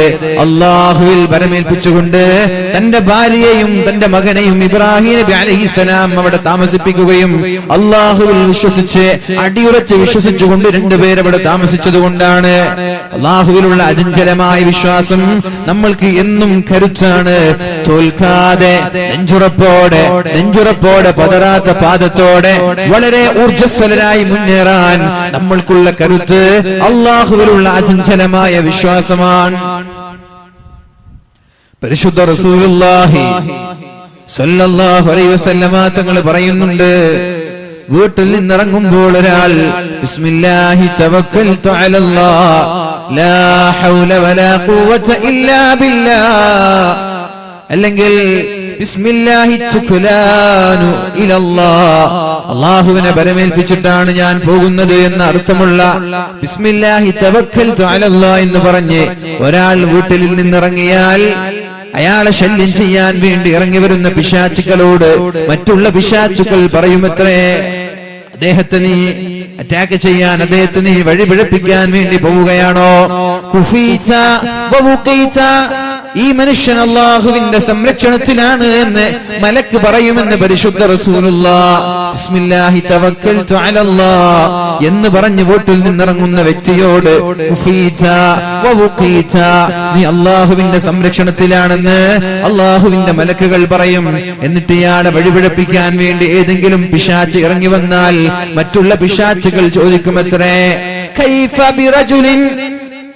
ബിറജുലിൻ ഖദ് വുഖിയ വകുഫിയ, അല്ലാഹുവിന്റെ സംരക്ഷണം ഏൽപ്പിക്കപ്പെട്ട, അല്ലാഹു സംരക്ഷിക്കുന്ന ഒരാളെ എങ്ങനെയാണ് നിങ്ങൾക്ക് വഴിപിഴപ്പിക്കാൻ കഴിയുന്നത് എന്ന് പിശാചുക്കളോട് മറ്റുള്ള പിശാചുക്കൾ ചോദിക്കുമെന്ന് ഹദീസുകളിൽ കാണാം. അചഞ്ചലമായ വിശ്വാസം, അല്ലാഹുവിനുള്ള അചഞ്ചലമായ വിശ്വാസം നമ്മൾക്ക് വലിയ കരുത്താണത്. അത് വിജയത്തിന്റെ കോണിപ്പടിയാണ്. വിജയത്തിലേക്ക് മുന്നേറാൻ ആഗ്രഹിക്കുന്ന ആളുകൾ അവരുടെ മനസ്സിൽ എന്നും അവർ കുറിച്ചു വെക്കേണ്ടത് അല്ലാഹുവിലുള്ള വിശ്വാസം, യഖീൻ മഹ്കം, അല്ലാഹുവിലുള്ള ദൃഢവിശ്വാസമാണ്. ആ ഒരു വിശ്വാസത്തിന്റെ ഉടമകളായിരുന്നു മഹാന്മാരായ പൂർവസൂരികളായ സലഫ് സാലിഹീങ്ങളായ താബീങ്ങളും അസ്ഹാബുകളൊക്കെ. ഇതേ മഹാനായ ഹാത്തിമുൽ അസ്സം റളിയല്ലാഹു അൻഹു 30 വർഷക്കാലം തന്റെ ഉസ്താദിന്റെ പക്കത്ത് നിന്ന് പഠിച്ച് ശിഷ്യത്വം സ്വീകരിച്ച് ഒരു ദിവസമാണ് ഉസ്താദ് ചോദിക്കുന്നത്, 30 വർഷമായല്ലോ ഞാൻ നിന്നെ പഠിപ്പിക്കാൻ തുടങ്ങിയിട്ട്, എന്താണ് നീ എന്നിൽ നിന്ന് നേടിയത് 30 വർഷം കൊണ്ട്, എന്താണ് സമ്പാദിച്ചത് എന്ന് ചോദിച്ചപ്പോ മഹാനായ ഹാത്തിമുൽ അസ്സം പറയുന്ന മറുപടിയാണ്, നമ്മൾക്ക് ഇന്നിവിടെ ചർച്ച ചെയ്യാനുള്ളത് 8 കാര്യങ്ങളാണ് ഉസ്താദെ ഞാൻ പഠിച്ചത്, 8 കാര്യങ്ങളാണ്. അത് മതി എനിക്ക് വിജയിക്കാൻ, അത് മതി നമ്മൾക്ക് എല്ലാവർക്കും വിജയിക്കാൻ. ഈ 8 കാര്യങ്ങൾ നമ്മുടെ ജീവിതത്തിൽ ഉണ്ടായാൽ അത് വിജയിക്കാനുള്ള വഴികളാണ്. ഒന്നാമത്തേത്, ഇന്നി നളർതു ഇലൽ ഖൽഖി ഫറഅയ്തു ലികുല്ലി മിൻഹും മഹബൂബ, ഞാൻ സൃഷ്ടികളെ നോക്കുകയുണ്ടായി, ജനങ്ങളിലേക്ക് ഞാൻ നോക്കുകയുണ്ടായി. ലികുല്ലിൻ മിൻഹും മഹബൂബ, എല്ലാ ആളുകൾക്കും ഓരോ സ്നേഹിതന്മാരുണ്ട്, കാമുകന്മാരുണ്ട്, കാമുകിമാരുണ്ട്, പ്രണയിനികളുണ്ട്, പ്രാണനുണ്ട്. ഈ ലോകത്തുള്ള എല്ലാ വ്യക്തികൾക്കും സ്നേഹിക്കുന്ന ഓരോ ആളുകളുണ്ട്. വമഅശൂകൻ യുഹിബ്ബുഹു, സ്നേഹിക്കുന്ന ഒരു കാമുകൻ, ഒരു സ്നേഹിതനുണ്ട്. വബഅദു ദാലികൽ മഹബൂബി യുസാഹിബുഹു ഇലാ മറദിൽ മൗതി, എന്നാൽ ഇവര് സ്നേഹിക്കുന്ന ചങ്ങാതിമാര്, ഇവര് സ്നേഹിക്കുന്ന സ്നേഹിതന്മാരിൽ ചില ആളുകൾ ഇയാളുടെ മരണം വരെ ഇയാളുടെ കൂടെ ഉണ്ടാകും. മറദുൽ മൗത്ത്, മരണം വരെയല്ല, മരണാസന്നമായ രോഗം വരെ, മറദുൽ മൗത്ത് വരെ. വബഅദുഹു യുസാഹിബുഹു ഇലാ ശഫീരിൽ ഖബരി, ചില ചങ്ങാതിമാര്, ചില സ്നേഹിതന്മാര് ഇയാളുടെ കൂടെ മരണസമയത്ത് കൂടെ നിന്നിട്ട് ഇയാളെ കുളിപ്പിച്ച്, ഇയാളെ ജനാസ മയ്യത്ത് കട്ടിലിൽ ജനാസ വെച്ച് മയ്യത്ത് കട്ടിൽ ചുമന്നു കൊണ്ടുപോയി പള്ളിയിൽ വെച്ച് നിസ്കരിച്ച് ഖബറിൽ വെച്ച് മറമാടുന്നത് വരെ ഇയാളുടെ ചില ചങ്ങാതിമാർ, ഇയാളുടെ ചില സ്നേഹിതന്മാർ അയാളുടെ കൂടെ ഉണ്ടാവാറുണ്ട്. പിന്നെ എല്ലാവരും മടങ്ങും. ഏത് ചങ്ങാതിയായാലും എത്ര വലിയ സ്നേഹിതനായാലും ഖബറിന്റെ അടുത്തേക്ക് വരെ പോകും. ഖബർ കഴിഞ്ഞാൽ, മറമാടിക്കഴിഞ്ഞാൽ, മിൻഹാ ഖലഖനാകും, ഇതിൽ നിന്നാണ് നിന്നെ സൃഷ്ടിച്ചത്, ഇതിൽ നിന്നാണ് ഇതിലേക്കാണ് നിന്നെ മടക്കുന്നത്, ഇതിൽ നിന്നാണ് നിന്നെ തിരിച്ച് പുനർജന്മം നൽകുന്നത് എന്നർത്ഥമുള്ള മിൻഹാ ഖലഖനാകും വഫീഹാ നുഈദുകും വമിൻഹാ നുഖ്രിജുകും താറത്തൻ ഉഖ്റാ എന്നിങ്ങനെ പറഞ്ഞ് ഒരുപടി മണ്ണുവാരി എല്ലാ ചങ്ങാതിമാരും ഖബറിൽ നിന്ന് തിരിച്ചു പോകുമെന്നുള്ള ചിന്ത എനിക്കുണ്ടായി. ഞാൻ 30 വർഷം പഠിച്ചിട്ട് എനിക്ക് മനസ്സിലായ ഒന്നാമത്തെ യാഥാർത്ഥ്യം ഇതാണ്. എന്ത്? എല്ലാവർക്കും ചങ്ങാതിമാര്, സ്നേഹിതന്മാരുണ്ട്. ചങ്ങാതിമാര്, സ്നേഹിതന്മാരില്ലാത്ത ആരെങ്കിലും ഉണ്ടോ? ഫ്രണ്ട്സ് മീൻസ് നമ്മുടെ മക്കള്, ഭാര്യ, ഭർത്താവ്, ചങ്ങാതിമാർ, കുടുംബക്കാർ, നാട്ടുകാർ, ആരോ ആവട്ടെ, നമ്മൾ സ്നേഹിക്കുന്ന ആളുകൾ, നമ്മൾ നമ്മുടെ ആത്മാർത്ഥമായി സ്നേഹിക്കുന്ന ആളുകൾ, അവരിൽ ചില ആളുകൾ നമ്മുടെ മരണം വരെ നമ്മുടെ കൂടെ ഉണ്ടാകും. മരിച്ചു കഴിഞ്ഞാൽ അവർ പോകും. ചില ആളുകളോ മരിച്ച് ഖബറിൽ വെക്കുന്നത് വരെ നമ്മുടെ കൂടെ ഉണ്ടാകും. ഖബറിൽ വെച്ച് മറമാടി എല്ലാവരും തിരിച്ചു പോകും. അവസാനം ഖബറിൽ അവൻ ഒറ്റയ്ക്കാകും. എത്ര വലിയ ചങ്ങാതിമാരുടെ ശൃംഖലകൾ ഉണ്ടെങ്കിലും. ഫേസ്ബുക്കിലൊക്കെ എനിക്ക് 5000 ഫ്രണ്ട്സ് ഉണ്ട് എന്നൊക്കെ പറഞ്ഞ് മസിൽ പിടിക്കുന്ന ചെറുപ്പക്കാരില്ലേ അല്ലേ? എന്റെ ഫ്രണ്ട്സില് 5000 ആളുണ്ട്, എന്റെ തികഞ്ഞു എന്നൊക്കെ പറഞ്ഞിട്ട് 5000 അല്ല 10000 പേജ് തുടങ്ങി 1,00,000 ഫോളോവേഴ്സ് അല്ലെങ്കിൽ 1 കോടി ഫോളോവേഴ്സ് ഉണ്ടെങ്കിലും ഖബറിലേക്ക് നമ്മൾ ഒറ്റയ്ക്ക് പോകണം. അവിടെ ആരുണ്ടാവില്ല. ويتركه فريدا وحيدا ولا يدخل معه في قبره منهم أحد. ഒരാളും അയാളുടെ കൂടെ ഖബറിടത്തിലേക്ക് ഒരാളും കടന്നു പോകില്ലല്ലോ. ക്യാ ക്യാ സാഹിബേ മാൽ ഗയേ ന ദൗലത്ത് ഗയേ സാത്ത് ന അത്ഫാൽ ഗയേ. എത്ര വലിയ മുതലാളിമാർ, എത്ര ആളുകളാണ് നമ്മുടെ നാട്ടിൽ നിന്ന് വിട പറഞ്ഞു പോയത്. ഒരാളുടെ ഖബറിലേക്കും അയാളുടെ സമ്പാദ്യങ്ങളോ ചങ്ങാതിമാരോ നാട്ടുകാരോ ഖബറിടത്തിലേക്ക് പോയിട്ടില്ല, ഒറ്റയ്ക്കാണ് പോയത്. ഈ ഒരു യാഥാർത്ഥ്യം ഞാൻ മനസ്സിലാക്കുകയുണ്ടായി. അപ്പൊ എനിക്ക് ഒരുപാട് ചങ്ങാതിമാർ ഇവിടെ ഉണ്ടെങ്കിലും ഞാൻ മരിച്ചാൽ ഖബറിലേക്ക് ഞാൻ ഒറ്റയ്ക്കേ പോകുള്ളൂ. എന്റെ കൂടെ വേറെ ഒരാളും വരും. നമ്മളൊക്കെ മരിച്ചാൽ ഖബറിലേക്ക് നമ്മൾ ഒറ്റയ്ക്കല്ലാതെ വേറെ ഒരാളും നമ്മുടെ കൂടെ വന്നിട്ട് കിടക്കാൻ നാട്ടുകാരൻ അനുവദിക്കൂല. അങ്ങനെ കിടക്കുന്ന ഒരു സ്നേഹിതൻ നമ്മൾക്ക് ആജീവനാന്തകാലം കിട്ടൂല. ചങ്ങാതിയല്ലേ, പാവല, ഒറ്റയ്ക്ക് കിടക്കണം, ഞാനും കൂടെ കിടന്നോട്ടെ, ഒറ്റയ്ക്ക് ബോറടിക്കൂലേ. അങ്ങനെ ഏതെങ്കിലും ഒരു ചങ്ങാതി വന്നിട്ട് കിടക്കോ? എവിടെ? പനി പിടിച്ച് അവനെ തിരിഞ്ഞോക്കാത്ത ചങ്ങായിമാരായി. അപ്പൊ അങ്ങനെ ഒരു ചങ്ങാതി എനിക്ക് കിട്ടൂല എന്ന് ഞാൻ മനസ്സിലാക്കി. അപ്പൊ ഞാൻ എന്റെ പ്ലാൻ മാറ്റി. എനിക്ക് നാട്ടിൽ കുറെ ചങ്ങാതിമാരുണ്ടായിട്ട് എന്താ? എനിക്ക് എന്റെ കുടുംബത്തിലോ എന്റെ നാട്ടിലോ ഒരുപാട് ചങ്ങാതിമാരുണ്ടായിട്ട് എന്താ? ഞാൻ ആഗ്രഹിച്ചത് മരിച്ചു കഴിഞ്ഞാൽ ഞാൻ ഒറ്റയ്ക്ക് കിടക്കുന്ന ഖബറിടമുണ്ട്, അവിടേക്ക് എനിക്ക് ചങ്ങാതിമാർ വേണം. ഇവിടെ ചങ്ങാതിമാരുണ്ടെങ്കിലും ഇല്ലെങ്കിലും കണക്കാണ്. ഖബറിടത്തിലേക്ക്, എന്റെ ഇരുട്ടറ അല്ലെങ്കിൽ ഏകാന്തതയുടെ ലോകമായ ഖബറിടത്തിലേക്ക് എന്റെ കൂടെ നിന്ന് ഖിയാമത്ത് നാൾ വരെ നേരം പോക്കാക്കുന്ന ചില ചങ്ങാതിമാർ എനിക്ക് വേണം. ഞാൻ അതിനെക്കുറിച്ച് ആലോചിക്കാൻ തുടങ്ങി. ഫതഫക്കർതു, ഞാൻ ഇങ്ങനെ ആലോചിക്കാൻ തുടങ്ങി. എനിക്ക് മനസ്സിലായി അഫ്ളലു മഹബൂബിൽ മർഇ, ഒരു മനുഷ്യന്റെ ഏറ്റവും വലിയ സ്നേഹിതൻ, ഒരു മനുഷ്യന്റെ ഏറ്റവും വലിയ ചങ്ങാതി അവന്റെ കൂടെ ഖബറിലേക്ക് പ്രവേശിക്കുന്നവനാണ്. നമ്മുടെ കൂടെ ഖബറിലേക്ക് വരാൻ തയ്യാറുള്ളവനാണ് നമ്മുടെ ഏറ്റവും വലിയ ചങ്ങാതി. ഏത് ചങ്ങാതിക്ക് പറ്റും? ഏത് ചങ്ങാതിക്ക് പറ്റും നമ്മുടെ കൂടെ ഖബറിലേക്ക് വരാൻ? പറ്റുമോ? ഏതെങ്കിലും ചങ്ങാതിക്ക് പറ്റുമോ? ഇല്ല. എനിക്ക് മനസ്സിലായി ഞാൻ സ്നേഹിക്കേണ്ടത്, ഞാൻ കൂടെ കൊണ്ട് നടക്കേണ്ടത് എന്റെ കൂടെ ഖബറിലേക്ക് വരുന്ന ചങ്ങാതിമാരെയാണ്. ഖിയാമത്ത് നാൾ വരെ എന്റെ ഖബറിൽ എനിക്ക് ടൈം പാസിന് വേണ്ടി എന്റെ കൂടെ നിൽക്കുന്ന ചങ്ങാതിമാരെയാണ് എനിക്ക് വേണ്ടത്. ഞാൻ ഒരുപാട് ആലോചിച്ചു ഏത് ചങ്ങാതിമാരാണ് എനിക്ക് അങ്ങനെ ലഭിക്കുക എന്ന്. ഫമാ വജദ്തുഹു ഗൈറൽ അഅമാലി സ്വാലിഹ, സ്വാലിഹായ പ്രവർത്തനങ്ങൾ മാത്രമേ എനിക്ക് ലഭിച്ചുള്ളൂ. സ്വാലിഹായ പ്രവർത്തനങ്ങൾ മാത്രമേ എന്റെ ഖബറിലേക്ക് നാളെ കടന്നു വരുള്ളൂ എന്ന് എനിക്ക് മനസ്സിലായി. വേറെ ഒരാളും വരൂല. ഞാനിവിടെ ചെയ്യുന്ന സ്വാലിഹായ പ്രവർത്തനങ്ങൾ, നല്ല നല്ല കാര്യങ്ങൾ, അത് മാത്രമേ എന്റെ ഖബറിലേക്ക് വരൂ എന്ന് എനിക്ക് മനസ്സിലായി.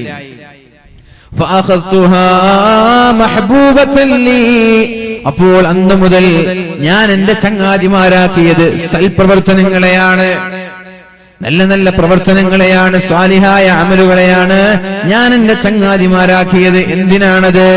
ലിതകൂന ലീ സിറാജൻ ഫീ ഖബ്രി, എന്റെ ഖബറിൽ എനിക്ക് പ്രകാശമാകാൻ വേണ്ടി. എല്ലാവരും ഇരുട്ടറയാണ്, മണ്ണറയാണ്, ഏകാന്തതയുടെ ലോകം എന്നൊക്കെ എല്ലാവരും വിശേഷിപ്പിക്കുന്ന എന്റെ ഖബറിടത്തിലേക്ക് കടന്നു വരാൻ, പ്രകാശിപ്പിക്കാൻ പറ്റുന്ന ചങ്ങാതിമാർ എനിക്ക് വേണമെന്ന് ഞാൻ ആലോചിച്ചു. അത് മാത്രമല്ല, ഖിയാമത്ത് നാൾ വരെ എനിക്ക് നേരം പോക്കാക്കുന്ന ചങ്ങാതിമാരെയാണ് എനിക്ക് വേണ്ടത്. അത് മാത്രമല്ല, ഞാൻ എന്റെ ഖബറിടത്തിൽ ഒറ്റപ്പെടാൻ പാടില്ല. അതിനുള്ള വഴിയാണ് ഞാൻ ആലോചിച്ചത്. അപ്പോൾ എനിക്ക് മനസ്സിലായി നാളെ ആഖിറത്തിലേക്ക് എന്റെ കൂടെ കടന്നു വരുന്നത് പരിശുദ്ധ ഖുർആനിൽ അല്ലാഹു പറഞ്ഞതുപോലെ ബിസ്മില്ലാഹിർ റഹ്മാനിർ റഹീം ഇന്നല്ലദീന യത്ലൂന കിതാബല്ലാഹി വഅഖാമുസ്സലാത വഅൻഫഖൂ മിമ്മാ റസഖ്നാഹും സിർറൻ വഅലാനിയ. അല്ലാഹു തആല പറയാണ് പരിശുദ്ധ ഖുർആനിലൂടെ, ഇന്നല്ലദീന യത്ലൂന കിതാബല്ലാഹ്, അല്ലാഹുവിന്റെ ഖുർആൻ ഓതുന്ന ആളുകൾ, വഅഖാമുസ്സലാത, നിസ്കാരം നിലനിർത്തുന്ന ആളുകൾ, വഅൻഫഖൂ മിമ്മാ റസഖ്നാഹും സിർറൻ വഅലാനിയ, ഞാൻ നൽകിയതിൽ നിന്ന് രഹസ്യമായും പരസ്യമായും ചെലവഴിക്കുന്ന ആളുകൾ, യർജൂന തിജാറതൻ ലാ തബൂർ, അവരുടെ കച്ചവടം ലാഭമുള്ള കച്ചവടമാണ് എന്ന് പരിശുദ്ധ ഖുർആൻ പറഞ്ഞിട്ടുണ്ടല്ലോ. ആ അല്ലാഹുവിന്റെ ഹബീബ് പറയാണ്, നാളെ ഖബറിടത്തിലേക്ക് എത്തുമ്പോൾ 4 കാര്യങ്ങളുണ്ട്. ഖബറിന്റെ അദാബിൽ നിന്ന് രക്ഷപ്പെടുത്തുന്ന 4 കാര്യങ്ങളുണ്ട്.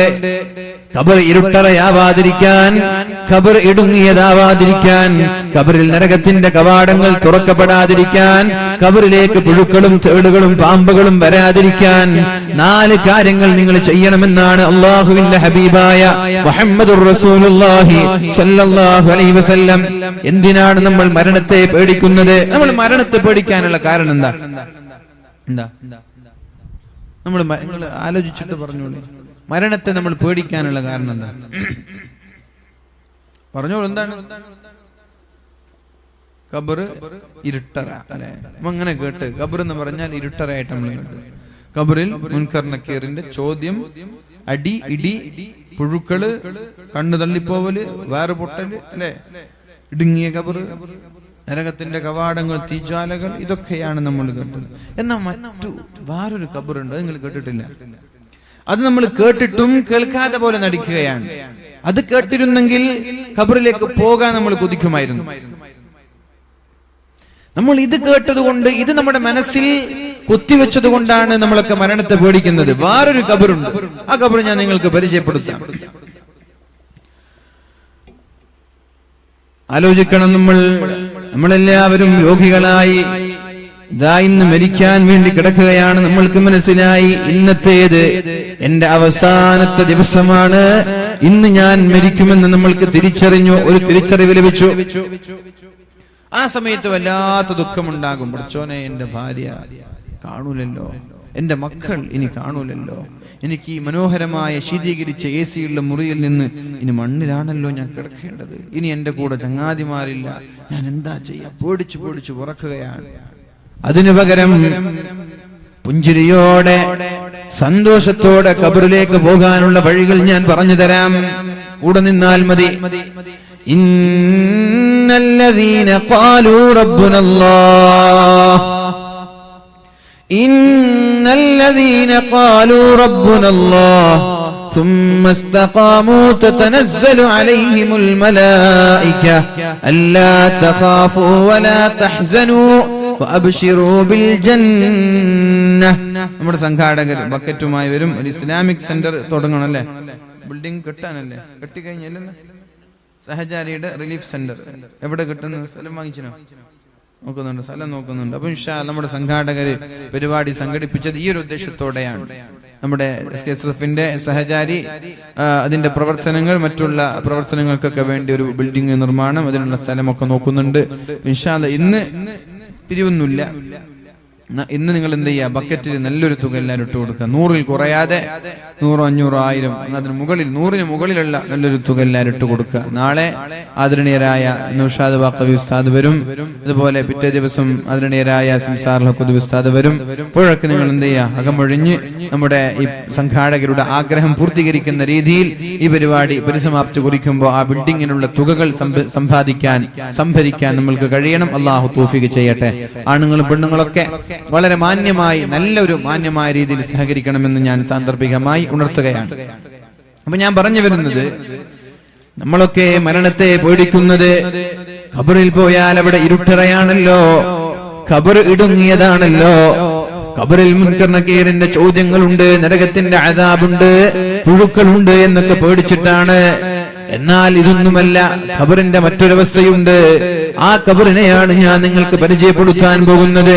അത് മനസ്സിലാക്കിയാൽ പിന്നെ മരിക്കാൻ നമ്മൾക്ക് പൂതിയാണ്, മരിക്കാൻ നമ്മൾക്ക് ആഗ്രഹമാണ്.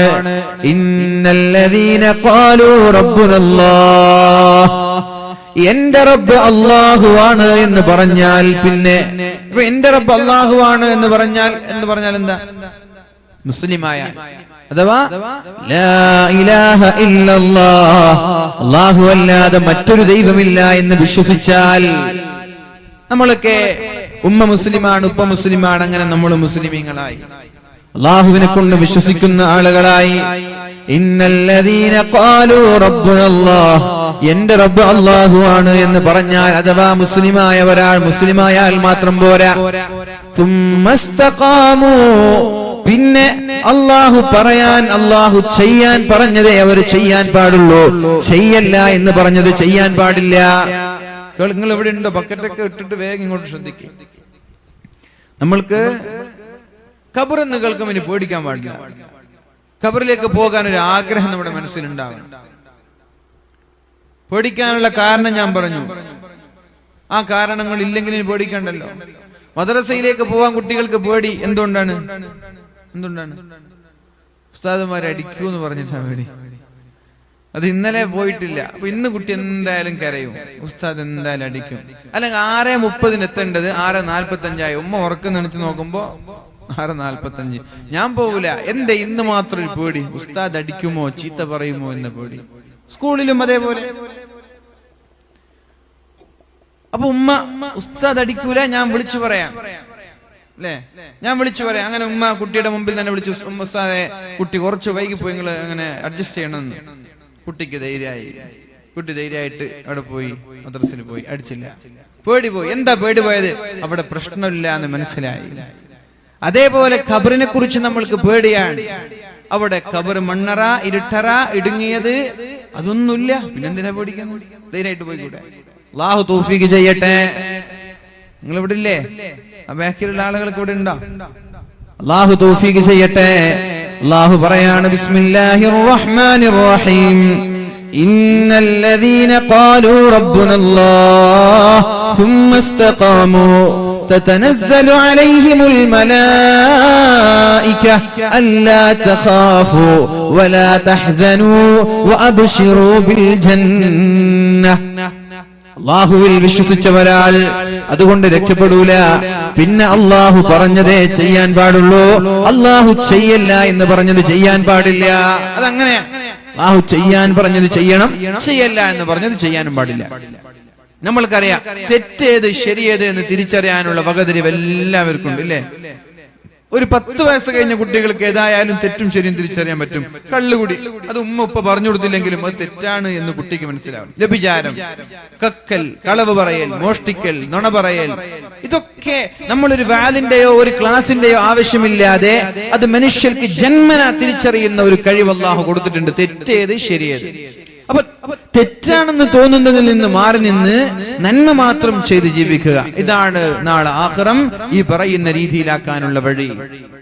ഇങ്ങനെയായാൽ, ഇങ്ങനെ ജീവിച്ചാൽ, അള്ളാഹു ചെയ്യാൻ പറഞ്ഞത് ചെയ്യുകയും ചെയ്യല്ലേ എന്ന് പറഞ്ഞത് ചെയ്യാതെ മാറി നിൽക്കുകയും ചെയ്താൽ, നമ്മളൊക്കെ രോഗാസന്നനായി മരണശയ്യയിൽ രോഗശയ്യയിൽ കിടക്കുമ്പോ അള്ളാഹുവിന്റെ മാലാക്കമാർ ഇറങ്ങി വരുന്നുണ്ട് നമ്മുടെ മുമ്പിലേക്ക്. നമ്മളൊക്കെ വളരെ വിഷമത്തിൽ പേടിച്ചിരിക്കുമ്പോഴാ നേരെ ഉസ്താദിനെ ഉമ്മ വിളിച്ചതുപോലെ മലക്ക് വന്നിട്ട് പറയാ, എന്തിനാ പേടിക്കുന്നത്? അല്ലാ തഖാഫു. ആരെ പേടിക്കുന്നത്? നിങ്ങൾ എന്തിനാ പേടിക്കുന്നത്? കബറിടത്തിൽ ഇരുട്ടറയല്ല, നിങ്ങളുടെ കബറിടം പ്രകാശപൂരിതമാണ്. നിങ്ങളുടെ കബറിടം ഇടുങ്ങിയതല്ല, വിശാലമാണ്. നിങ്ങൾ കബറിൽ ഒറ്റയ്ക്കല്ല, ഖിയാമത്ത് നാൾ വരെ ചങ്ങാതിയുണ്ട്. സഹോദര, അല്ലാ തഖാഫു, നിങ്ങൾ പേടിക്കേണ്ട. അല്ലാ തഖാഫു, നിങ്ങൾ പേടിക്കേണ്ടതില്ല. വലാ തഹ്സനു, നിങ്ങൾ ദുഃഖിക്കേണ്ടതില്ല. എന്താ ദുഃഖം? ഭാര്യയെയും മക്കളെയും വിട പറയുന്നതിലാണോ നിങ്ങളുടെ ദുഃഖം? അതാണോ ദുഃഖം? ദുഃഖിക്കണ്ട, അതിനുള്ള വഴിയുണ്ട്. അല്ലാഹുമ്മഗ്ഫിർ ലഹു വർഹംഹു വആഫിഹി വഅഫു അൻഹു വഅക്രിം നുസുലഹു. ഈ വീട്ടിനേക്കാളും നല്ല ഒരു വീട്, അതാണ് നമ്മൾ ദുആ ചെയ്യുന്നത്. ശ്രദ്ധിക്കണേ, നമ്മുടെ വീടിനേക്കാളും നല്ല ഒരു വീട്. അൽഹംദുലില്ലാഹ്, അല്ലേ? എന്താ പറയുന്നത്? നമ്മുടെ വീടിനേക്കാളും നല്ല വീട് കബറായാൽ പേടിക്കണോ? നിങ്ങൾ ഇവിടെ ഇല്ലേ? 5000 സ്ക്വയർ ഫീറ്റിന്റെ മനോഹരമായ വീട് നമ്മൾ എടുത്തു. നിങ്ങൾക്ക് തോന്നുന്നുണ്ടോ നമ്മുടെ കബറിൽ ഇതിനേക്കാളും സുഖം കിട്ടൂല എന്ന് ആർക്കെങ്കിലും തോന്നുന്നുണ്ടോ? നിങ്ങൾ 5000 സ്ക്വയർ ഫീറ്റിന്റെ വീട് 2 കോടി 3 കോടി ചെലവഴിച്ചത് ശരി തന്നെയാണ്. പക്ഷേ അതിനേക്കാളും വിശാലത നൽകണേ അല്ലാഹ്. 5000 എന്നല്ല, കബറിൽ നിങ്ങൾ പുറത്ത് കാണുന്ന കബറ് നമ്മൾ കണ്ടിട്ടുള്ളൂ. ഉള്ളിലെത്തിയാൽ, അകത്തെത്തിയാൽ 5000 എന്നല്ല, 10000 സ്ക്വയർ ഫീറ്റിനേക്കാളും വിശാലമാണ് കബറ്. നമുക്കറിയും അവിടെ എത്തിയാൽ. അതാണ് നമ്മൾ നിസ്കാരത്തിന് ദുആ ചെയ്യുന്നത്. വഅക്രിം നുസുലഹു വവസ്ഇ മദ്ഖലഹു. അദ്ദേഹം പ്രവേശിക്കുന്ന സ്ഥലം നീ വിശാലമാക്കി കൊടുക്കല്ലാ. അയാളുടെ ഇരിപ്പിടം, അയാൾ കിടന്നുറങ്ങുന്ന ഈ വീട് നീ മനോഹരമാക്കി കൊടുക്കണേ അല്ലാ. അയാളുടെ വീട്ടിനേക്കാളും മനോഹരമാക്കി കൊടുക്കണേ അല്ലാ. എന്നിട്ടോ വഗ്സിൽഹു വഅക്രിം നുസുലഹു വവസ്ഇ മദ്ഖലഹു വഗ്സിൽഹു ബിൽമാഇ മയ്യിത്ത് നിസ്കാരത്തിന് ദുആ ചെയ്യും. നിങ്ങൾക്ക് ദുആ അറിയില്ല? ദുആ ചെയ്യുന്നവർക്ക് ദുആ ചെയ്യൂ. اللهم اغفر له وارحمه وعافه واعف عنه واكرم نزله ووسع مدخله واغسله بالماء والثلج البارد. اللهم أبدله دارا خيرا من داره. അല്ലാഹുവേ, ഇതിനേക്കാളും നല്ല വീട് നീ കൊടുക്കണേ അല്ലാഹ്. എന്താ ദുആ? മയ്യിത്ത് നിസ്കാരത്തിലുള്ള ദുആ എന്താണ്? ഇതിനേക്കാളും വീട് എനിക്ക് കിട്ടുമോ? ഡൗട്ട് വേണ്ട, കിട്ടും. നിങ്ങൾ എത്ര വലിയ വീട് വെച്ചാലും ഈ പറയുന്നത് പോലെ ജീവിച്ചാൽ ആ വീടിനേക്കാളും വലിയ വീട് അവിടെ ഉണ്ട്. അല്ലാഹുമ്മ അബ്ദിൽഹു ദാരൻ ഖൈറൻ മിൻ ദാരിഹി. അല്ലാഹുവേ, ഇതിനേക്കാളും നല്ല ഒരു വീട് നീ കൊടുക്കണേ അല്ലാഹ്. നമ്മുടെ വീടിനേക്കാളും മനോഹരമായ വീടാണെങ്കിൽ പിന്നെ എന്ത് ടെൻഷനാണ് നമ്മൾക്കുള്ളത്? പിന്നെ എന്തിന്റെ പേരിലാണ് ദുഃഖിക്കേണ്ടത്? നമ്മളൊക്കെ തറവാടിൽ ജീവിച്ച ആളാണ്. എല്ലാവരും ഉപ്പയുടെ വീട്ടിൽ ഇങ്ങനെ 4-5 മക്കൾ, കല്യാണം കഴിഞ്ഞ് എല്ലാവർക്കും കുട്ടികളുണ്ടായി, അങ്ങോട്ടും ഇങ്ങോട്ടും പ്രശ്നക്കായി. പിന്നെ ഭാര്യ പറഞ്ഞു, മക്കളൊക്കെ പറഞ്ഞു ഒരു വീടെടുക്കാൻ. അങ്ങനെ ഒരു വീടെടുത്തു. അങ്ങനെ തറവാട്ട് വീട്ടിൽ നിന്ന് സ്വന്തം വീട്ടിലേക്ക് പോകുമ്പോൾ നമ്മൾക്ക് സന്തോഷമാണോ ഉണ്ടാവുക, അല്ല ദുഃഖമാണോ? അതുണ്ടാവുക സന്തോഷം. നേരെ മറിച്ച് ഒരു ചെറിയൊരു കോട്ടേഴ്സിന്റെ മുറിയിലേക്ക് പോവാൻ വീടെടുക്കാനൊന്നും കഴിയുന്നില്ല, വീട്ടിലാണെങ്കിൽ ഭയങ്കര പ്രശ്നമാണ്. അപ്പോ താൽക്കാലികമായിട്ട് ഒരു സ്വസ്ഥതയ്ക്ക് വേണ്ടി ചെറിയൊരു കോട്ടേഴ്സ്, അപ്പൊ ഒരു സമാധാനം ഉണ്ടാവൂല, റാഹത്ത് ഉണ്ടാവൂല. മാസം മാസം എണ്ണി കൊടുക്കണ്ടേ 5,000 10,000. എന്നാൽ ഇങ്ങനെയല്ല, നീ നിന്റെ തറവാടിൽ നിന്ന് മനോഹരമായ പുതിയ വീടിലേക്ക് പോകുമ്പോൾ നിനക്ക് സന്തോഷമുണ്ടാകുന്നത് പോലെ നീ കിടക്കുന്ന വീടിനേക്കാളും നല്ല വീടായി നിന്റെ ഖബറിടം മാറിയാൽ സന്തോഷിക്കുകയല്ല വേണ്ടത്. അല്ലാ തഖാഫു, നീ പേടിക്കേണ്ടതില്ല. അബ്ദിൽ ഹുദാറൻ ഖൈറൻ മിൻ ദാരിഹി വഅഹ്ലൻ ഖൈറൻ മിൻ അഹ്ലിഹി, കുടുംബത്തേക്കാൾ നല്ല കുടുംബം. കുടുംബത്തോട് യാത്ര ചോദിക്കുന്നതിൽ ടെൻഷൻ ഉണ്ടാകും, പക്ഷെ ഇതിനേക്കാൾ നല്ല കുടുംബമാണ് അവിടെ ഉള്ളത്.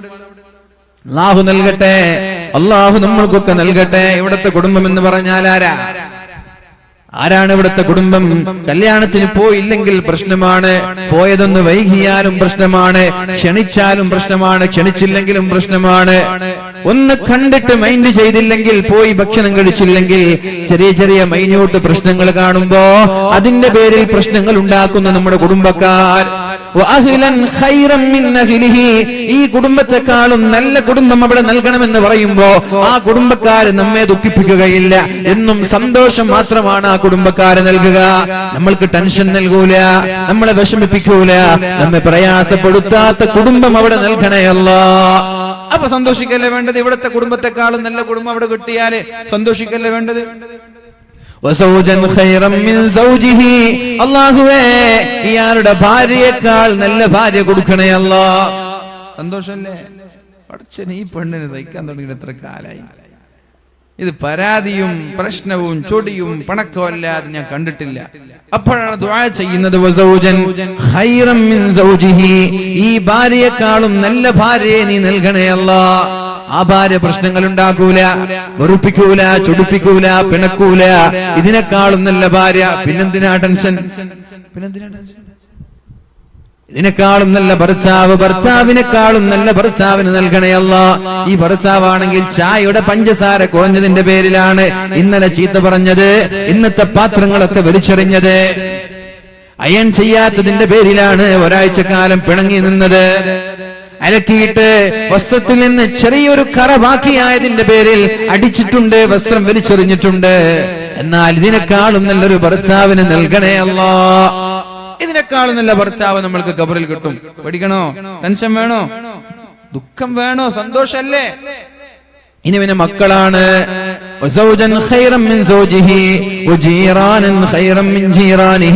ചുറ്റുഭാഗങ്ങളുള്ള അയൽവാസികളെക്കാൾ നല്ല അയൽവാസികളെ നൽകണേ അല്ലാഹ്.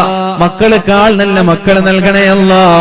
ഈ ഒരു പ്രാർത്ഥന വെറുതെയല്ല, ഇത് നല്ലവരായ ആളുകൾ അനുഭവിക്കാൻ പോകുന്നതാണ് ഖബറിൽ വെച്ച്.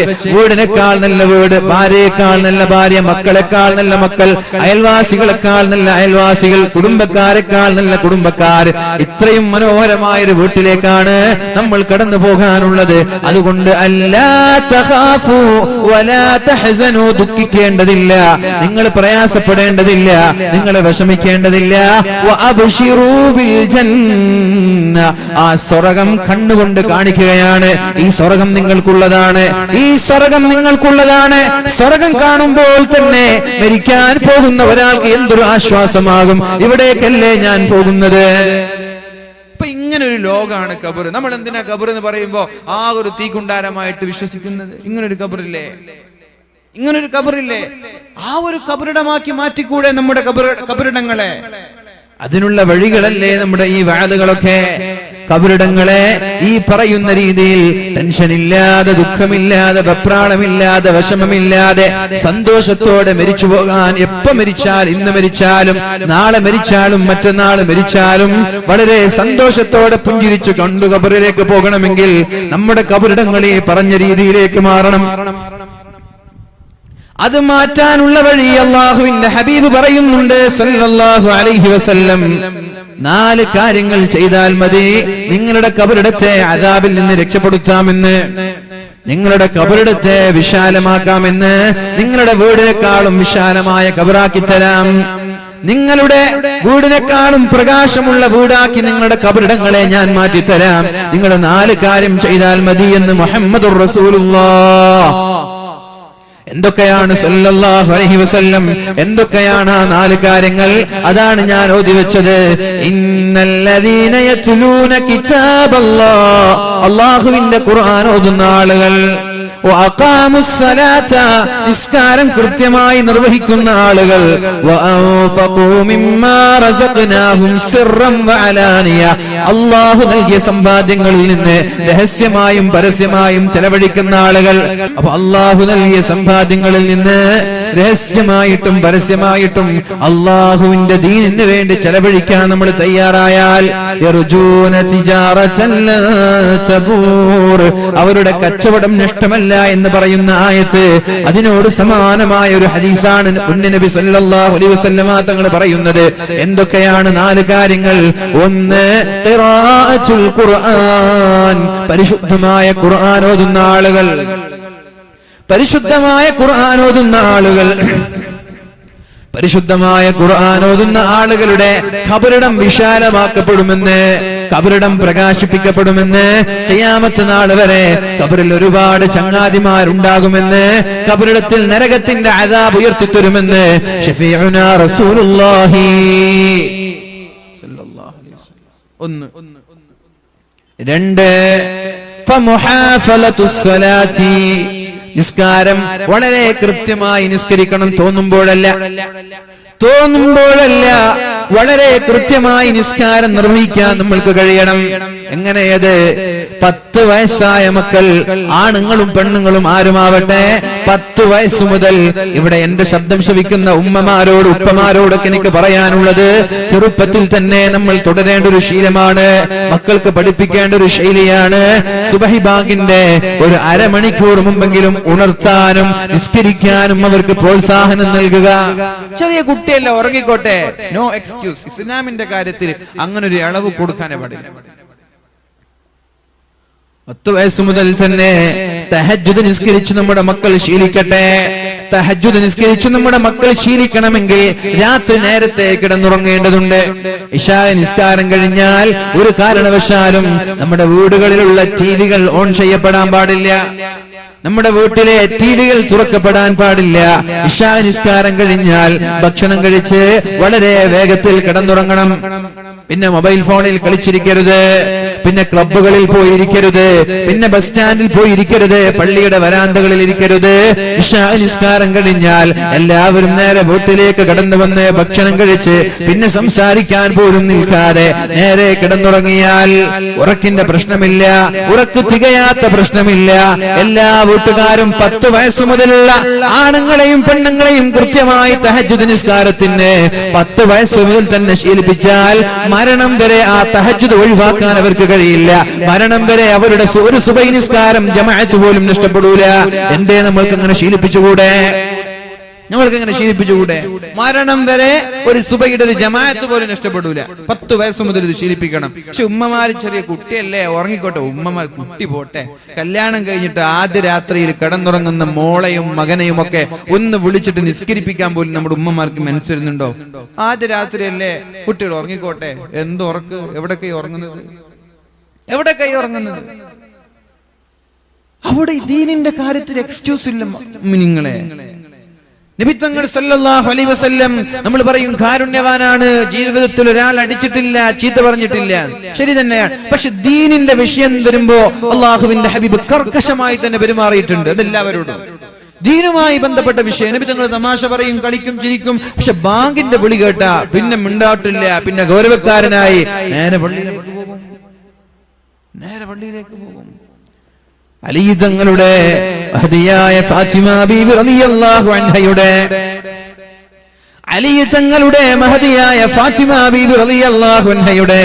കല്യാണം കഴിഞ്ഞ ആദ്യ രാത്രി മുതൽ, ആദ്യ രാത്രിക്ക് ചിലപ്പോ ഉറങ്ങാതെ സുബഹിയുടെ 5 മിനിറ്റോ 10 മിനിറ്റോ അല്ലെങ്കിൽ 1 മണിക്കൂറും ഒക്കെ ഉറങ്ങിയാൽ സുബഹി ബാങ്ക് കൊടുക്കുമ്പോ എണീക്കാൻ പറ്റിയെന്ന് വരില്ല, ക്ഷീണം കൊണ്ട്.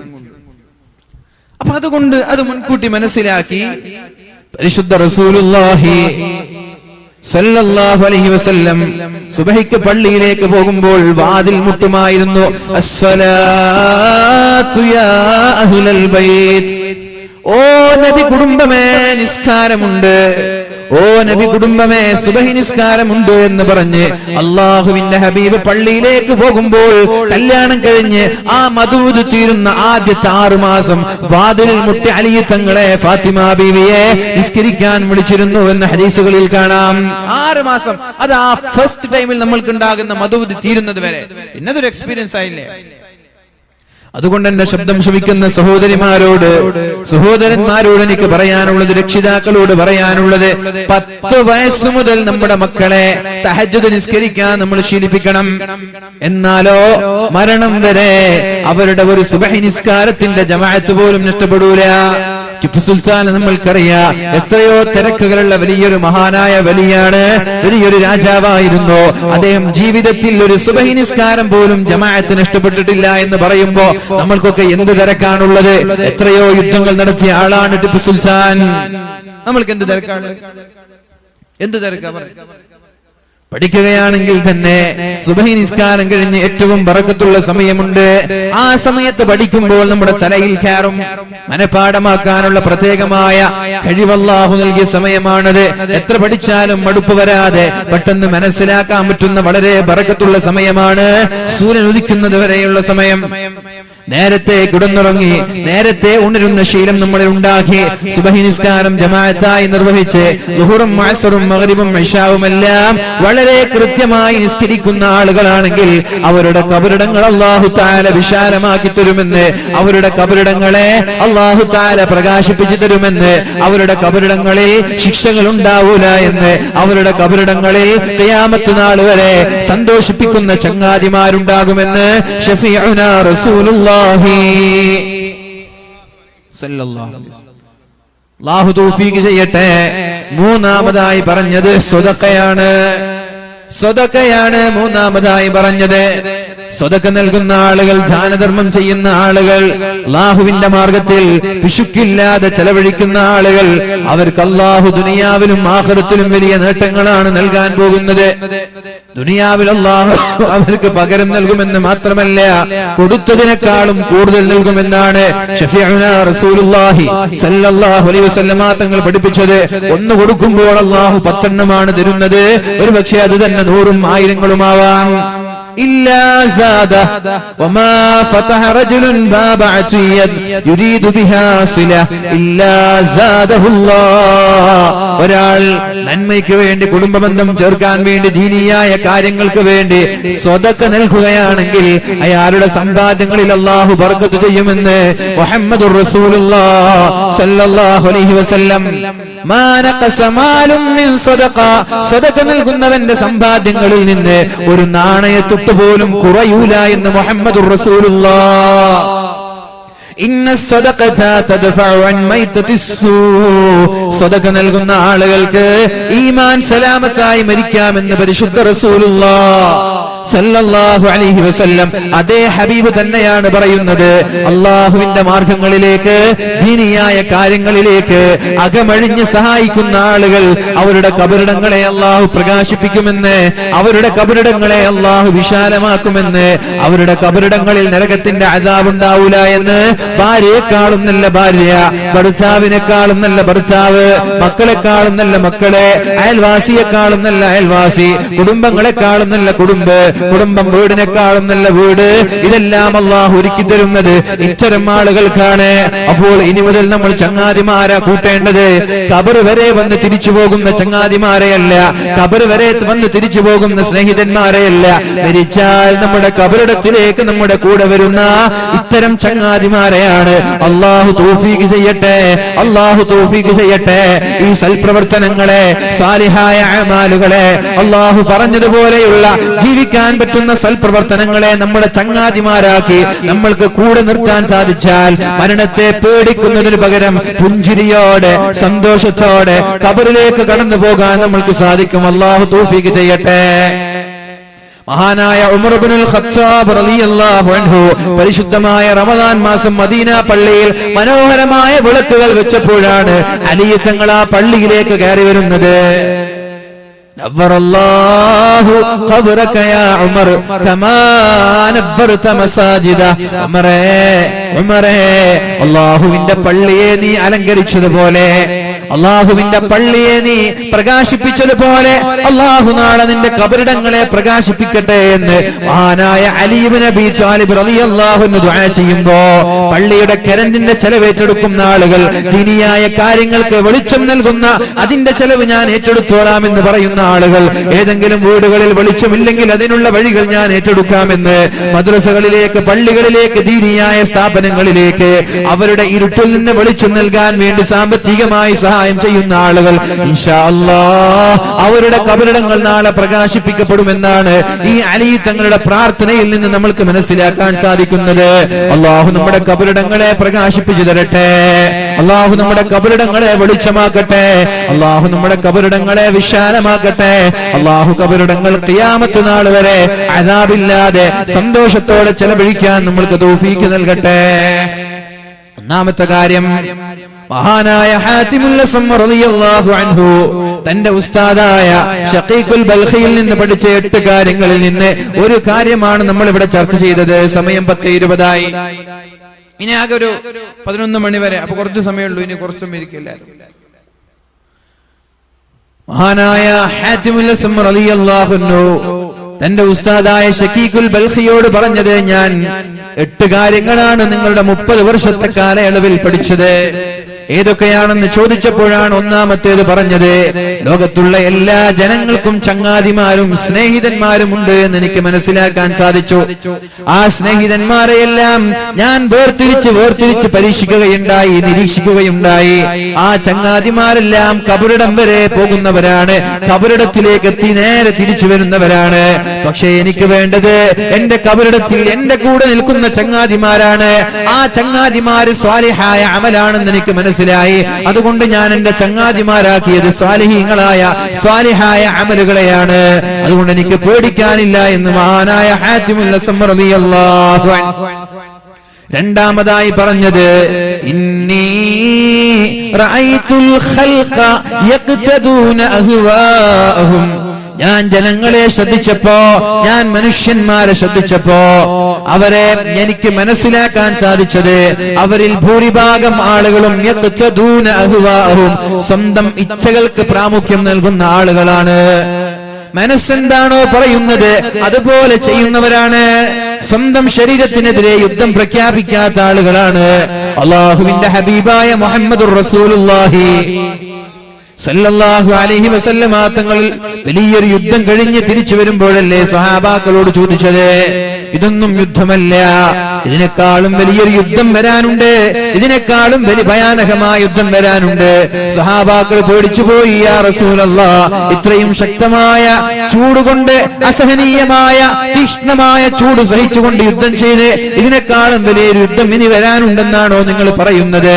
അപ്പോഴാണ് അല്ലാഹുവിന്റെ ഹബീബ് പറഞ്ഞത്, ഇതിനേക്കാളും വലിയ യുദ്ധം ജിഹാദുൻ നഫ്സി, സ്വന്തം ശരീരത്തിനെതിരെ പോരാടുക എന്നുള്ളത്. നിങ്ങൾ ധർമ്മസമരത്തിൽ രണാങ്കണത്തിൽ പോയി ശത്രു സൈന്യവുമായി പടവെട്ടുന്നതിനേക്കാളും പ്രയാസമാണ് എന്ന് മുഹമ്മദുർ റസൂലുള്ളാഹ്. നമ്മുടെ മനസ്സ് പല കാര്യങ്ങൾ പറയും. ഹറാമ് കാണാൻ പറയും, ഹറാമ് കേൾക്കാൻ പറയും, ഹറാമ് ചെയ്യാൻ പറയും. ഇതൊക്കെ ഉണ്ടാകുമ്പോ സ്വന്തം ശരീരത്തെ നിയന്ത്രിക്കാന്ന് പറഞ്ഞാൽ അതൊരു ഈമാനാണ്. അതിനെ കുറിച്ച് ഈമാനിക ശക്തി വേണം. അതാണ് നബി തങ്ങൾ സല്ലല്ലാഹു അലൈഹി വസല്ലം തങ്ങൾ പറഞ്ഞത്, ഇതൊക്കെ ചെറിയ യുദ്ധമാണ്, വലിയ യുദ്ധം നമ്മുടെ ശരീരവുമായി നടത്തുന്ന യുദ്ധമാണ് എന്ന് മുഹമ്മദുർ റസൂലുള്ളാഹ്. മഹാനായ ഹാതിമുൽ അസ്സം റളിയല്ലാഹു അൻഹു പറയുകയാണ്, ഞാൻ ജനങ്ങളെ നിരീക്ഷിച്ചപ്പോ, ജനങ്ങളെ ഞാൻ ശ്രദ്ധിച്ചപ്പോ ഭൂരിഭാഗം ആളുകളും അവരുടെ ഇച്ഛകൾക്കനുസരിച്ച് പ്രവർത്തിക്കുന്നവരാണ്. അവരുടെ ശരീരം എന്താണോ പറയുന്നത് അതുപോലെ പ്രവർത്തിക്കുന്നവരാണ് ഭൂരിഭാഗം ആളുകളും. അപ്പോഴാണ് ഞാൻ അല്ലാഹുവിന്റെ മനോഹരമായ ഒരു ആയത്ത് ഞാൻ ഓർക്കാനിടയായത്. ബിസ്മില്ലാഹിർ റഹ്മാനിർ റഹീം. وأما من خاف مقام ربه ونهى النفس عن الهوى فإن الجنة هي المأوى. ആ ആരാണോ അള്ളാഹുവിനെ പേടിച്ച് സ്വന്തം ശരീരത്തെ നിയന്ത്രിക്കുന്നത്, മനസ്സ് പറയുന്നതിലേക്ക് ശരീരത്തെ കൊണ്ടുപോകാതെ അള്ളാഹുവിനനുസരിച്ച് സ്വന്തം ശരീരത്തെ നിയന്ത്രിക്കുന്നവർ ആരാണ്? അള്ളാഹുവിനെ പേടിച്ച് ശരീരത്തിന് നേർ വിപരീതമായി പ്രവർത്തിക്കുന്നവൻ ആരാണ്?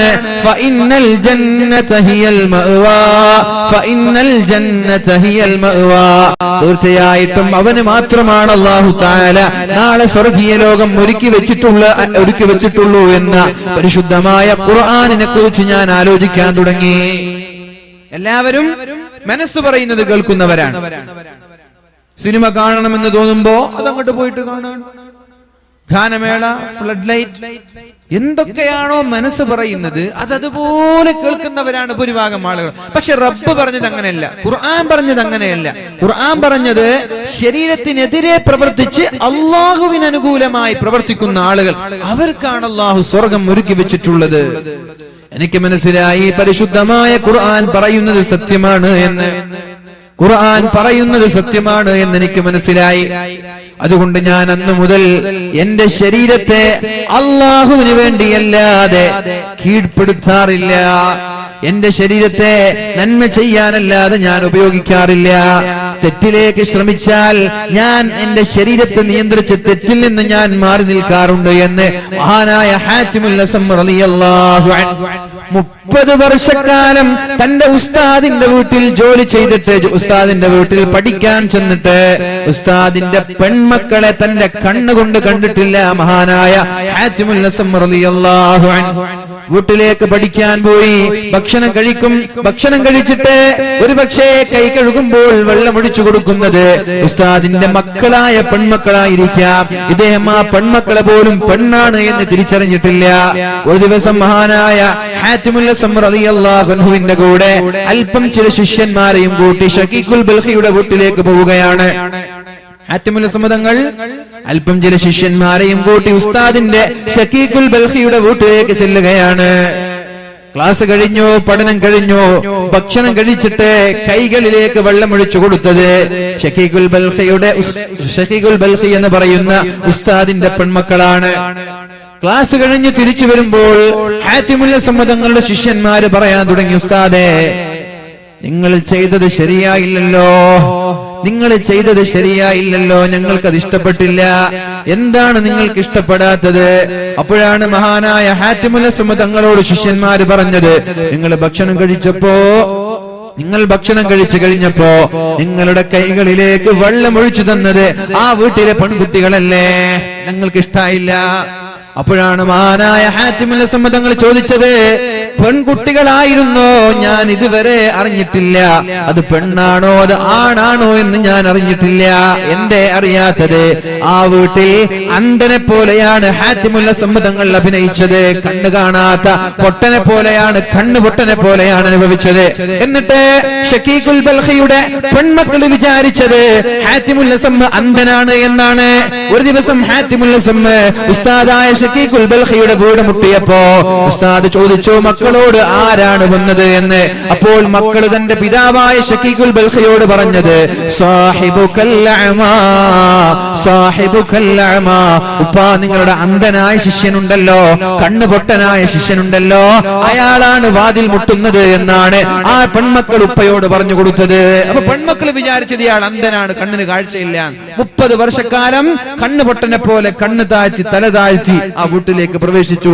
വീടിന്റെ ഉസ്താദും ആ പാഠഭാഗങ്ങളല്ലാതെ മറ്റൊരു ഭാഗം അദ്ദേഹം നോക്കിയിട്ടില്ല. കൈക്കൊഴിച്ച് എന്ന വെള്ളം ആരൊഴിച്ചു തരുന്നു എന്ന് വരെ അദ്ദേഹം നോക്കിയിട്ടില്ല, അദ്ദേഹത്തിന് അറിഞ്ഞിട്ടില്ല. മക്കളൊക്കെ വിചാരിച്ചു ഇദ്ദേഹം അന്ധനാണ് എന്നാണ്. അതാണ് മഹാനായ ഹാത്തിമുൽ അസ്സം തങ്ങൾ പറഞ്ഞത്, എല്ലാവരും അവരവരുടെ ശരീരം പറയുന്നത് കേൾക്കുമ്പോൾ ഞാൻ ഓർത്തത് അല്ലാഹുവിന്റെ പരിശുദ്ധമായ ഖുർആനിന്റെ ആയത്താണ്. وَأَمَّا مَنْ خَافَ مَقَامَ رَبِّهِ وَنَهَى النَّفْسَ عَنِ الْهَوَى. അല്ലാഹുവിനെ പേടിച്ച് സ്വന്തം ശരീരത്തെ നിയന്ത്രിക്കുന്ന ആളുകൾ فَإِنَّ الْجَنَّةَ هِيَ الْمَأْوَى. അല്ലാഹു അവർക്ക് വേണ്ടി ഒരുക്കി വെച്ചിട്ടുള്ളത് മനോഹരമായ സ്വർഗമാണ്.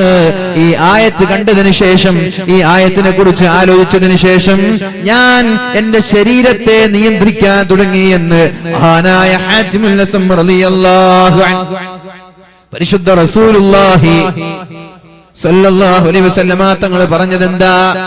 അൽ കൈസു, ബുദ്ധിമാൻ എന്ന് പറയുന്നത് ആരാണ്? ബുദ്ധിമാൻ ആരാ? ബുദ്ധിമാൻ ലോക ചെസ് ചാമ്പ്യൻഷിപ്പിൽ ഫസ്റ്റ് റാങ്ക് വാങ്ങിക്കുന്ന ആളാണോ? ആണോ? സിവിൽ സർവീസിലും മറ്റുള്ള എക്സാമുകളിലൊക്കെ ഫസ്റ്റ് റാങ്ക് വാങ്ങിക്കുന്നവരാണോ? ആണോ? SSLC-യിൽ 100-100, +2-ൽ 100-100, ഡിഗ്രിക്ക് എത്തിയപ്പോ അവിടെയും ഫുൾ മാർക്ക്. ഇതാണ് ബുദ്ധി? ഇല്ല. അൽ കൈസു, ബുദ്ധി എന്ന് പറയുന്നത്, ബുദ്ധിമാൻ എന്ന് പറയുന്നത്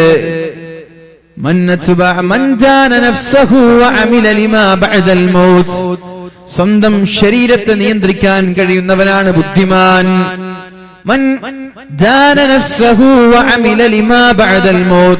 സ്വന്തം ശരീരത്തെ നിയന്ത്രിച്ച് ഖബറിലേക്ക് വേണ്ടി ഒരുങ്ങുന്നവനാണ് ബുദ്ധിമാനെന്ന് മുഹമ്മദുർ റസൂലുള്ളാഹ് സല്ലല്ലാഹു അലൈഹി വസല്ലം.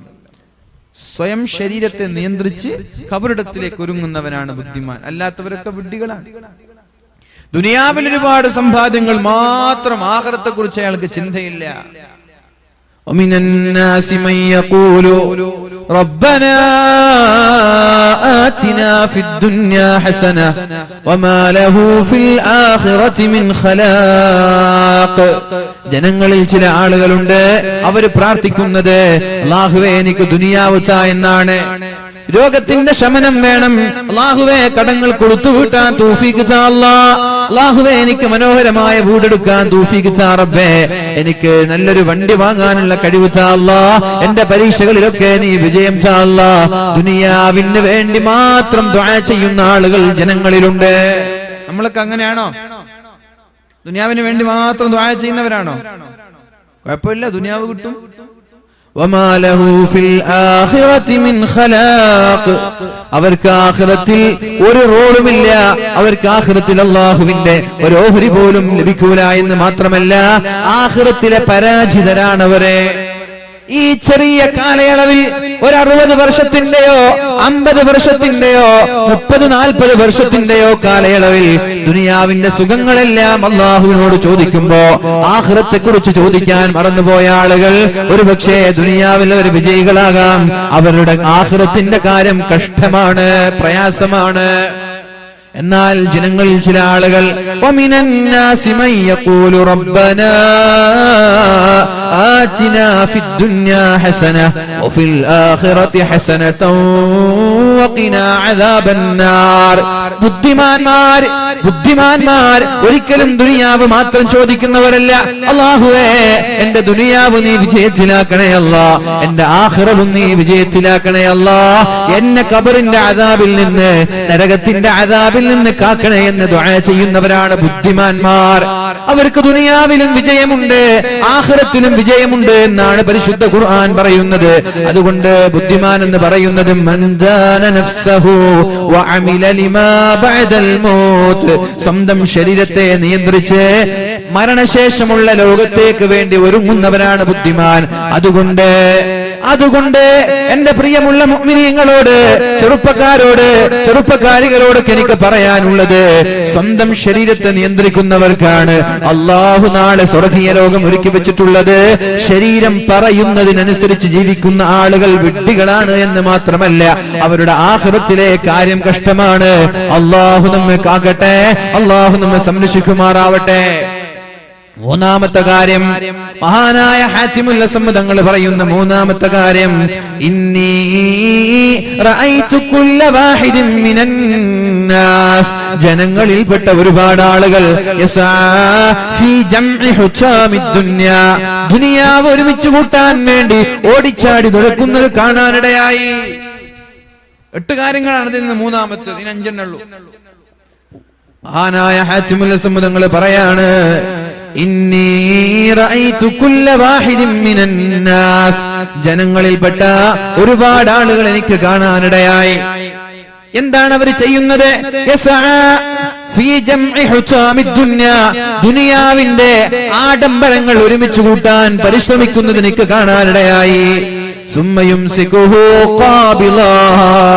പിന്നെ ആ സമ്പാദ്യങ്ങളൊക്കെ പിടിച്ചു വെക്കുകയാണ്, ചെലവഴിക്കുന്നില്ല, പിശുക്ക് കാട്ടുകയാണ്. ഒരുപാട് സമ്പാദിച്ചിട്ട് അക്കൗണ്ടില് കുറെ സ്ഥലം വാങ്ങിച്ചു, കുറെ ബിൽഡിംഗ് എടുത്തു, വലിയ വീട് കെട്ടി, വലിയ വണ്ടിയൊക്കെ എടുത്തു എന്നല്ലാതെ 5 പൈസ കൊടുക്കുന്നില്ല. സ്വന്തം ആവശ്യത്തിന് മാക്സിമം ചെലവഴിക്കുന്നു.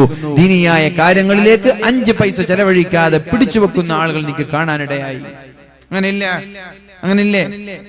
ഇല്ലേ? പൈസ ഉണ്ടാക്കി, കാശ് ഉണ്ടാക്കി, അധ്വാനിച്ച് കോടീശ്വരന്മാരായി 5 പൈസ പുറത്തു കൊടുക്കാതെ മക്കളും ഞാനും എന്റെ വീട്ടുകാരും എന്നുള്ള ചിന്തയോടെ വലിയ വീട്, വലിയ വാഹനങ്ങൾ, സ്വന്തത്തിന് എത്രയും ചെലവഴിക്കുന്നു, ദീനിന് വേണ്ടി കൊടുക്കാത്ത ആളുകൾ, ഇത്തരം ആളുകൾ എനിക്ക് കാണാനിടയായി. അപ്പോഴാണ് ഞാൻ പരിശുദ്ധമായ ഖുർആനിന്റെ ഒരു ആയത്ത് ഓർത്തത്. ബിസ്മില്ലാഹിർ റഹ്മാനിർ റഹീം. ما عندكم ينفد وما عند الله باق. ما عندكم ينفد وما عند الله باق. മനുഷ്യന്മാരെ, ജനങ്ങളെ, നിങ്ങളുടെ കയ്യിലുള്ളതെല്ലാം തീർന്നു പോകുന്നതാണ്. അല്ലാഹുവിന്റെ കയ്യിലുള്ളത് തീരൂല. നമ്മുടെ കയ്യിലുള്ളത് തീർന്നു പോകും, അല്ലാഹുവിന്റെ കയ്യിലുള്ളത് അത് ബാക്കിയാണ്. മനസ്സിലായില്ല എന്ന് തോന്നുന്നുണ്ട്. നമ്മൾ പിശുക്കി വെച്ചത് തീർന്നു പോകും, നമ്മുടെ മരണത്തോടുകൂടി അസ്തമിക്കുകയാണ്. അല്ലാഹുവിന് വേണ്ടി ചെലവഴിച്ചത് അത് തീരാതെ ബാക്കിയാണ്. അതാണ് നമ്മുടെ ഖബറിൽ വെച്ച് കണ്ടുമുട്ടാൻ പോകുന്നത്. ഇത് പരിശുദ്ധ ഖുർആനിന്റെ ആയത്തല്ലേ? ഇത് വിശ്വസിക്കൽ നമ്മുടെ ബാധ്യതയല്ലയോ മുഅ്മിനീങ്ങളെ? വമാ ഇൻദല്ലാഹി ബാഖ്. നമ്മുടെ കയ്യിൽ നമ്മൾ പിശുക്കി വെച്ചത്, നമ്മൾ തിന്നത്, കുടിച്ചത്, വസ്ത്രം ധരിച്ചത്, വീട് കെട്ടിയത്, വണ്ടി വാങ്ങിച്ചത് എല്ലാം നമ്മുടെ മരണം വരുമ്പോഴേക്കും തീർന്നു പോവുകയാണ്. മരണത്തോടുകൂടി എല്ലാം അവസാനിക്കുകയാണ്. എന്നാൽ 1 രൂപയെങ്കിലും നന്മയ്ക്ക് വേണ്ടി ചെലവഴിച്ചിട്ടുണ്ടെങ്കിൽ അതവിടെ ബാക്കിയാണ്. അത് മാത്രമേ കിട്ടുള്ളൂ. തിന്നത് കിട്ടോ? ഇല്ല. തിന്നത് ടോയ്ലറ്റിലെത്തി. ഡ്രസ്സോ അത് നുരുമ്പിച്ചു പോയി. വീടോ 20 കൊല്ലം വഴിയും അതും പോയി. വണ്ടി അതിന് 2-3 വർഷം ഉപയോഗിച്ചപ്പോഴേക്ക് പുതിയ വണ്ടി വന്നത്, വിറ്റ് പുതിയത് വാങ്ങിച്ചു. ഇങ്ങനെ വണ്ടിയും പോയി. പിന്നെ എന്താ ബാക്കിയുള്ളത്? ബാക്കിയുള്ളത് അല്ലാഹുവിന് വേണ്ടി ചെലവഴിച്ചതാണ്. അപ്പോൾ ഞാനൊരു തീരുമാനമെടുത്തു.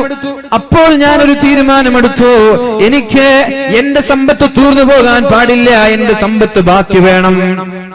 നമ്മുടെ സമ്പത്തൊക്കെ ബാക്കി വേണ്ടേ? തീർന്നു പോകലാണോ ഇഷ്ടമല്ല ബാക്കിയാവലാണോ ഇഷ്ടം? എന്താ ഇഷ്ടം? നമ്മുടെ സമ്പത്ത് ബാക്കിയാവലാണോ ഇഷ്ടമല്ല തീർന്നു പോകലാണോ? ബാക്കിയാവണം. എല്ലാരെയും കാശും സമ്പത്തും ബാക്കി വേണം. എങ്ങനെയാണ് നമ്മുടെ സമ്പാദ്യങ്ങൾ ബാക്കിയാകുന്നത്? ഞാൻ തീരുമാനമെടുത്തു, എന്റെ സമ്പാദ്യങ്ങൾ മുഴുവനും ബാക്കി വേണം. അതുകൊണ്ട് എനിക്ക് ലഭിക്കുന്ന സമ്പാദ്യങ്ങളിൽ എന്റെ നിർബന്ധമായ ചെലവുകൾ കഴിഞ്ഞ് ബാക്കിയുള്ള മുഴുവനും ലിവജിഹില്ല, അല്ലാഹുവിന്റെ മാർഗത്തിലേക്ക് ഞാൻ ചെലവഴിച്ചു.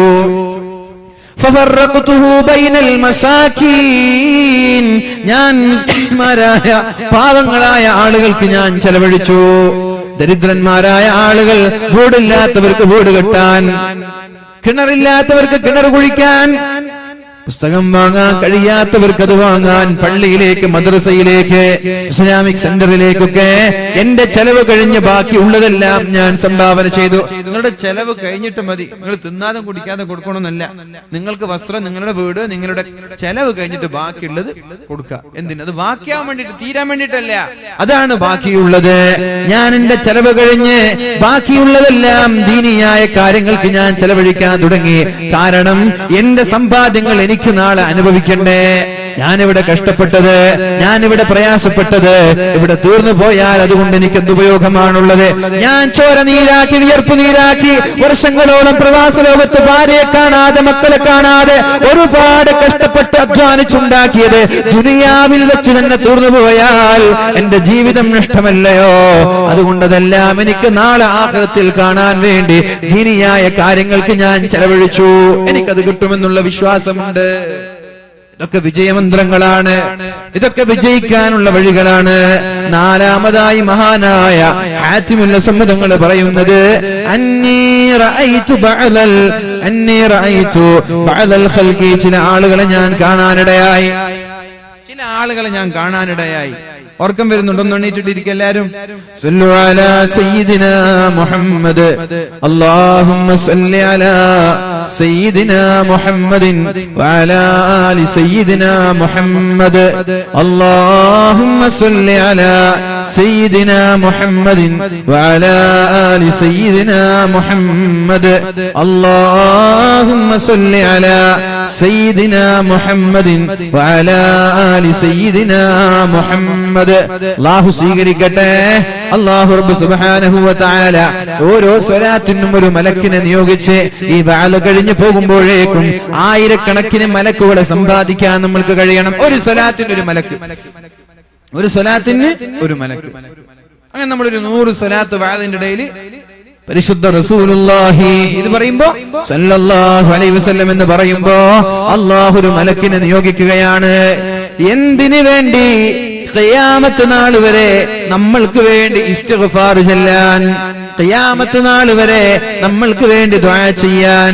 ഇങ്ങനെ 100 സ്വലാത്ത്, 200, ആയിരക്കണക്കിന് സ്വലാത്ത് ഒരു വഅലിന്റെ സദസ്സിൽ വെച്ച് പറയുമ്പോ ആയിരക്കണക്കിന് മലക്കുകളെയാണ് നമ്മൾ സൃഷ്ടിക്കുന്നത്, ആയിരക്കണക്കിന് മലക്കുകളെയാണ് നമ്മൾ നിയോഗിക്കുന്നത്. ഖിയാമത്ത് നാൾ വരെ നമ്മൾ മരിച്ച് ഖബറിൽ കിടന്നാലും ആ മലക്കുകൾ നമ്മൾക്ക് വേണ്ടി ദുആ ചെയ്തുകൊണ്ടേയിരിക്കും. അല്ലാഹു തൗഫീഖ് ചെയ്യട്ടെ. അപ്പൊ നാലാമത്തെ കാര്യം ഞാൻ നിങ്ങളിൽ നിന്ന് പഠിച്ചത്, ജനങ്ങളിൽപ്പെട്ട ചില ആളുകളെ ഞാൻ കാണാനിടയായി. അവരഭിമാനമായി കണ്ടത് ഒരുപാട് ചങ്ങാതിമാരുണ്ടാവലാണ്, കുടുംബത്തിന്റെയും തറവാടിന്റെയും മഹിമയാണ്. ചില ആളുകൾക്ക് അഭിമാനമായി തോന്നിയത് ഒരുപാട് ചങ്ങാതിമാര് കൂടെയുണ്ടാവല്, തറവാടിന്റെ മഹത്വമൊക്കെയാണ് ചില ആളുകൾക്ക് വലിയ കാര്യമായി തോന്നിയത്. വസഅമ ആഖറൂൻ, എന്നാൽ മറ്റു ചില ആളുകൾ അഭിമാനമായി കണ്ടത് ഒരുപാട് സമ്പാദിക്കൽ, ഒരുപാട് മുതലുണ്ടാക്കൽ, ഒരുപാട് മക്കളുണ്ടാക്കൽ, ഇതൊക്കെയാണ്. വേറെയും ചില ആളുകൾ അവര് മനസ്സിലാക്കിയത് അഭിമാനം എന്ന് പറഞ്ഞാൽ കൊട്ടേഷൻ നൽകലാണ്. ചില ആളുകളെ അടിക്കല്, ഇടിക്കല്, കൊലപാതകം നടത്തല്, നാട്ടിലെ ഗുണ്ടയായി നടക്കല്, നാട്ടിലെ റൗഡിയായി ചമ്മാടിയായി നടക്കലൊക്കെ അഭിമാനമായി ചില ആളുകൾ കാണാറുണ്ട്. സ്കൂളിലൊക്കെ കാണാ, പഠിക്കാൻ വേണ്ടി പോകുന്ന വിദ്യാർത്ഥികൾ അവിടെ ഗുണ്ടായിസം കാണിക്കുന്ന ആളുകളാണ് ഇന്നത്തെ ക്യാമ്പസിലെ ഹീറോകൾ. അങ്ങനെയാണ്. പഠിക്കുന്ന കുട്ടികൾക്ക് ഒരു വിലയില്ല. ക്യാമ്പസിലും കലാലയങ്ങളിലൊക്കെ പഠിക്കുന്ന കുട്ടികൾക്ക് പുല്ല് വിലയാണ്. അധ്യാപകരുടെ അടുത്തും വിലയില്ല, കുട്ടികളുടെ അടുത്തും വിലയില്ല. അവരൊരു മൂല ഇരുന്നിട്ട് പഠിച്ചു പോകും. എന്നാലോ ആ സ്കൂളിൽ ക്യാമ്പസിൽ ഗുണ്ടകളായി, റൗഡികളായി, വലിയ ചമ്മാടിത്തരം കാട്ടുന്ന, ആഭാസം കാട്ടുന്ന ക്രിമിനലുകൾ അവർക്ക് താരപരിവേഷമാണ്. അവർക്കൊരുപാട് ഫാൻസ്, അവർക്കൊരുപാട് ഫോളോവേഴ്സ്. ഇതൊക്കെയാണ് കോളേജിന്റെ അവസ്ഥ. ഇതൊക്കെ ഒരു അഭിമാനമായി കാണുന്ന ആളുകളുണ്ട്. ഇങ്ങനെയൊക്കെ ആളുകൾ ഉണ്ടാകുമ്പോ ഞാൻ മനസ്സിലാക്കി, അഭിമാനം എന്ന് പറയുന്നത് എവിടെയാണ്? സമ്പത്തിലല്ല, സ്ഥാനമാനങ്ങളിലല്ല, മക്കൾ ഒരുപാടുണ്ടാകുന്നതിലല്ല, കുടുംബത്തിലോ തറവാട്ടിലോ അല്ല. ഇന്ന അക്രമകും ഇൻദല്ലാഹി അത്ഖാകും, ആർക്കാണോ തഖ്വയുള്ളത് അവനാണ് അഭിമാനി. തഖ്വയുള്ളവർക്ക് മാത്രമേ ഇവിടെ അഭിമാനിക്കാനുള്ള വഴികളുള്ളൂ എന്ന് ഞാൻ മനസ്സിലാക്കി. ഇന്ന അക്രമകും ഇൻദല്ലാഹി അത്ഖാകും, കുടുംബം വലിയ തറവാട്ടുകാരനായതുകൊണ്ട് അല്ലാഹുവിന്റെ കോടതിയിൽ രക്ഷപ്പെടൂല. വലിയ മുതലാളിയായതുകൊണ്ട് അള്ളാഹുവിന്റെ കോടതിയിൽ രക്ഷപ്പെടൂല. സ്ഥാനമാനങ്ങൾ പൊളിറ്റിക്കൽ ലീഡർ ആയതുകൊണ്ട് അള്ളാഹുവിന്റെ കോടതിയിൽ രക്ഷപ്പെടൂല എന്ന് എനിക്ക് മനസ്സിലായി. അള്ളാഹുവിന്റെ കോടതിയിൽ രക്ഷപ്പെടണമെങ്കിൽ തഖ്വ വേണമെന്ന് എനിക്ക് മനസ്സിലായി. അതുകൊണ്ട് ഞാൻ മക്കളുടെ പേരിലോ സമ്പത്തിന്റെ പേരിലോ സ്ഥാനമാനങ്ങളുടെ പേരിലോ ഞാൻ അഭിമാനിച്ചില്ല. തഖ്വയെയാണ് ഞാൻ തെരഞ്ഞെടുത്തത്. ഖുർആൻ പറയുന്നത് സത്യമാണെന്ന് എനിക്ക് മനസ്സിലായി. അന്ന് മുതൽ തഖ്വയ്ക്കാണ് ഞാൻ സ്ഥാനം നൽകിയത്. അള്ളാഹുവിന്റെ അടുത്ത് സ്വീകരിക്കണമെങ്കിൽ തഖ്വ വേണമെന്ന് മനസ്സിലായി. എന്താണ് തഖ്വ എന്ന് പറയുന്നത്? തഖ്വ എന്ന് പറഞ്ഞാൽ എന്താ തഖ്വ എന്ന് പറഞ്ഞാൽ? ഉറക്കൊന്നും വരുന്നില്ലല്ലോ.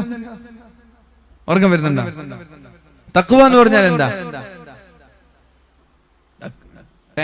അപ്പൊ അഞ്ചാമത്തെ കാര്യം വിശദീകരിക്കുന്നില്ല. അഞ്ചാമത്തെ കാര്യം, ഇന്നി റഅയ്തുൻ നാസ, ഞാൻ ജനങ്ങളെ കാണാനിടയായി, യദുമ്മു ബഅലുഹും ബഅലാ, ചില ആളുകൾ മറ്റു ചിലരെ ആക്ഷേപിക്കുന്നത് ഞാൻ കാണാനിടയായി.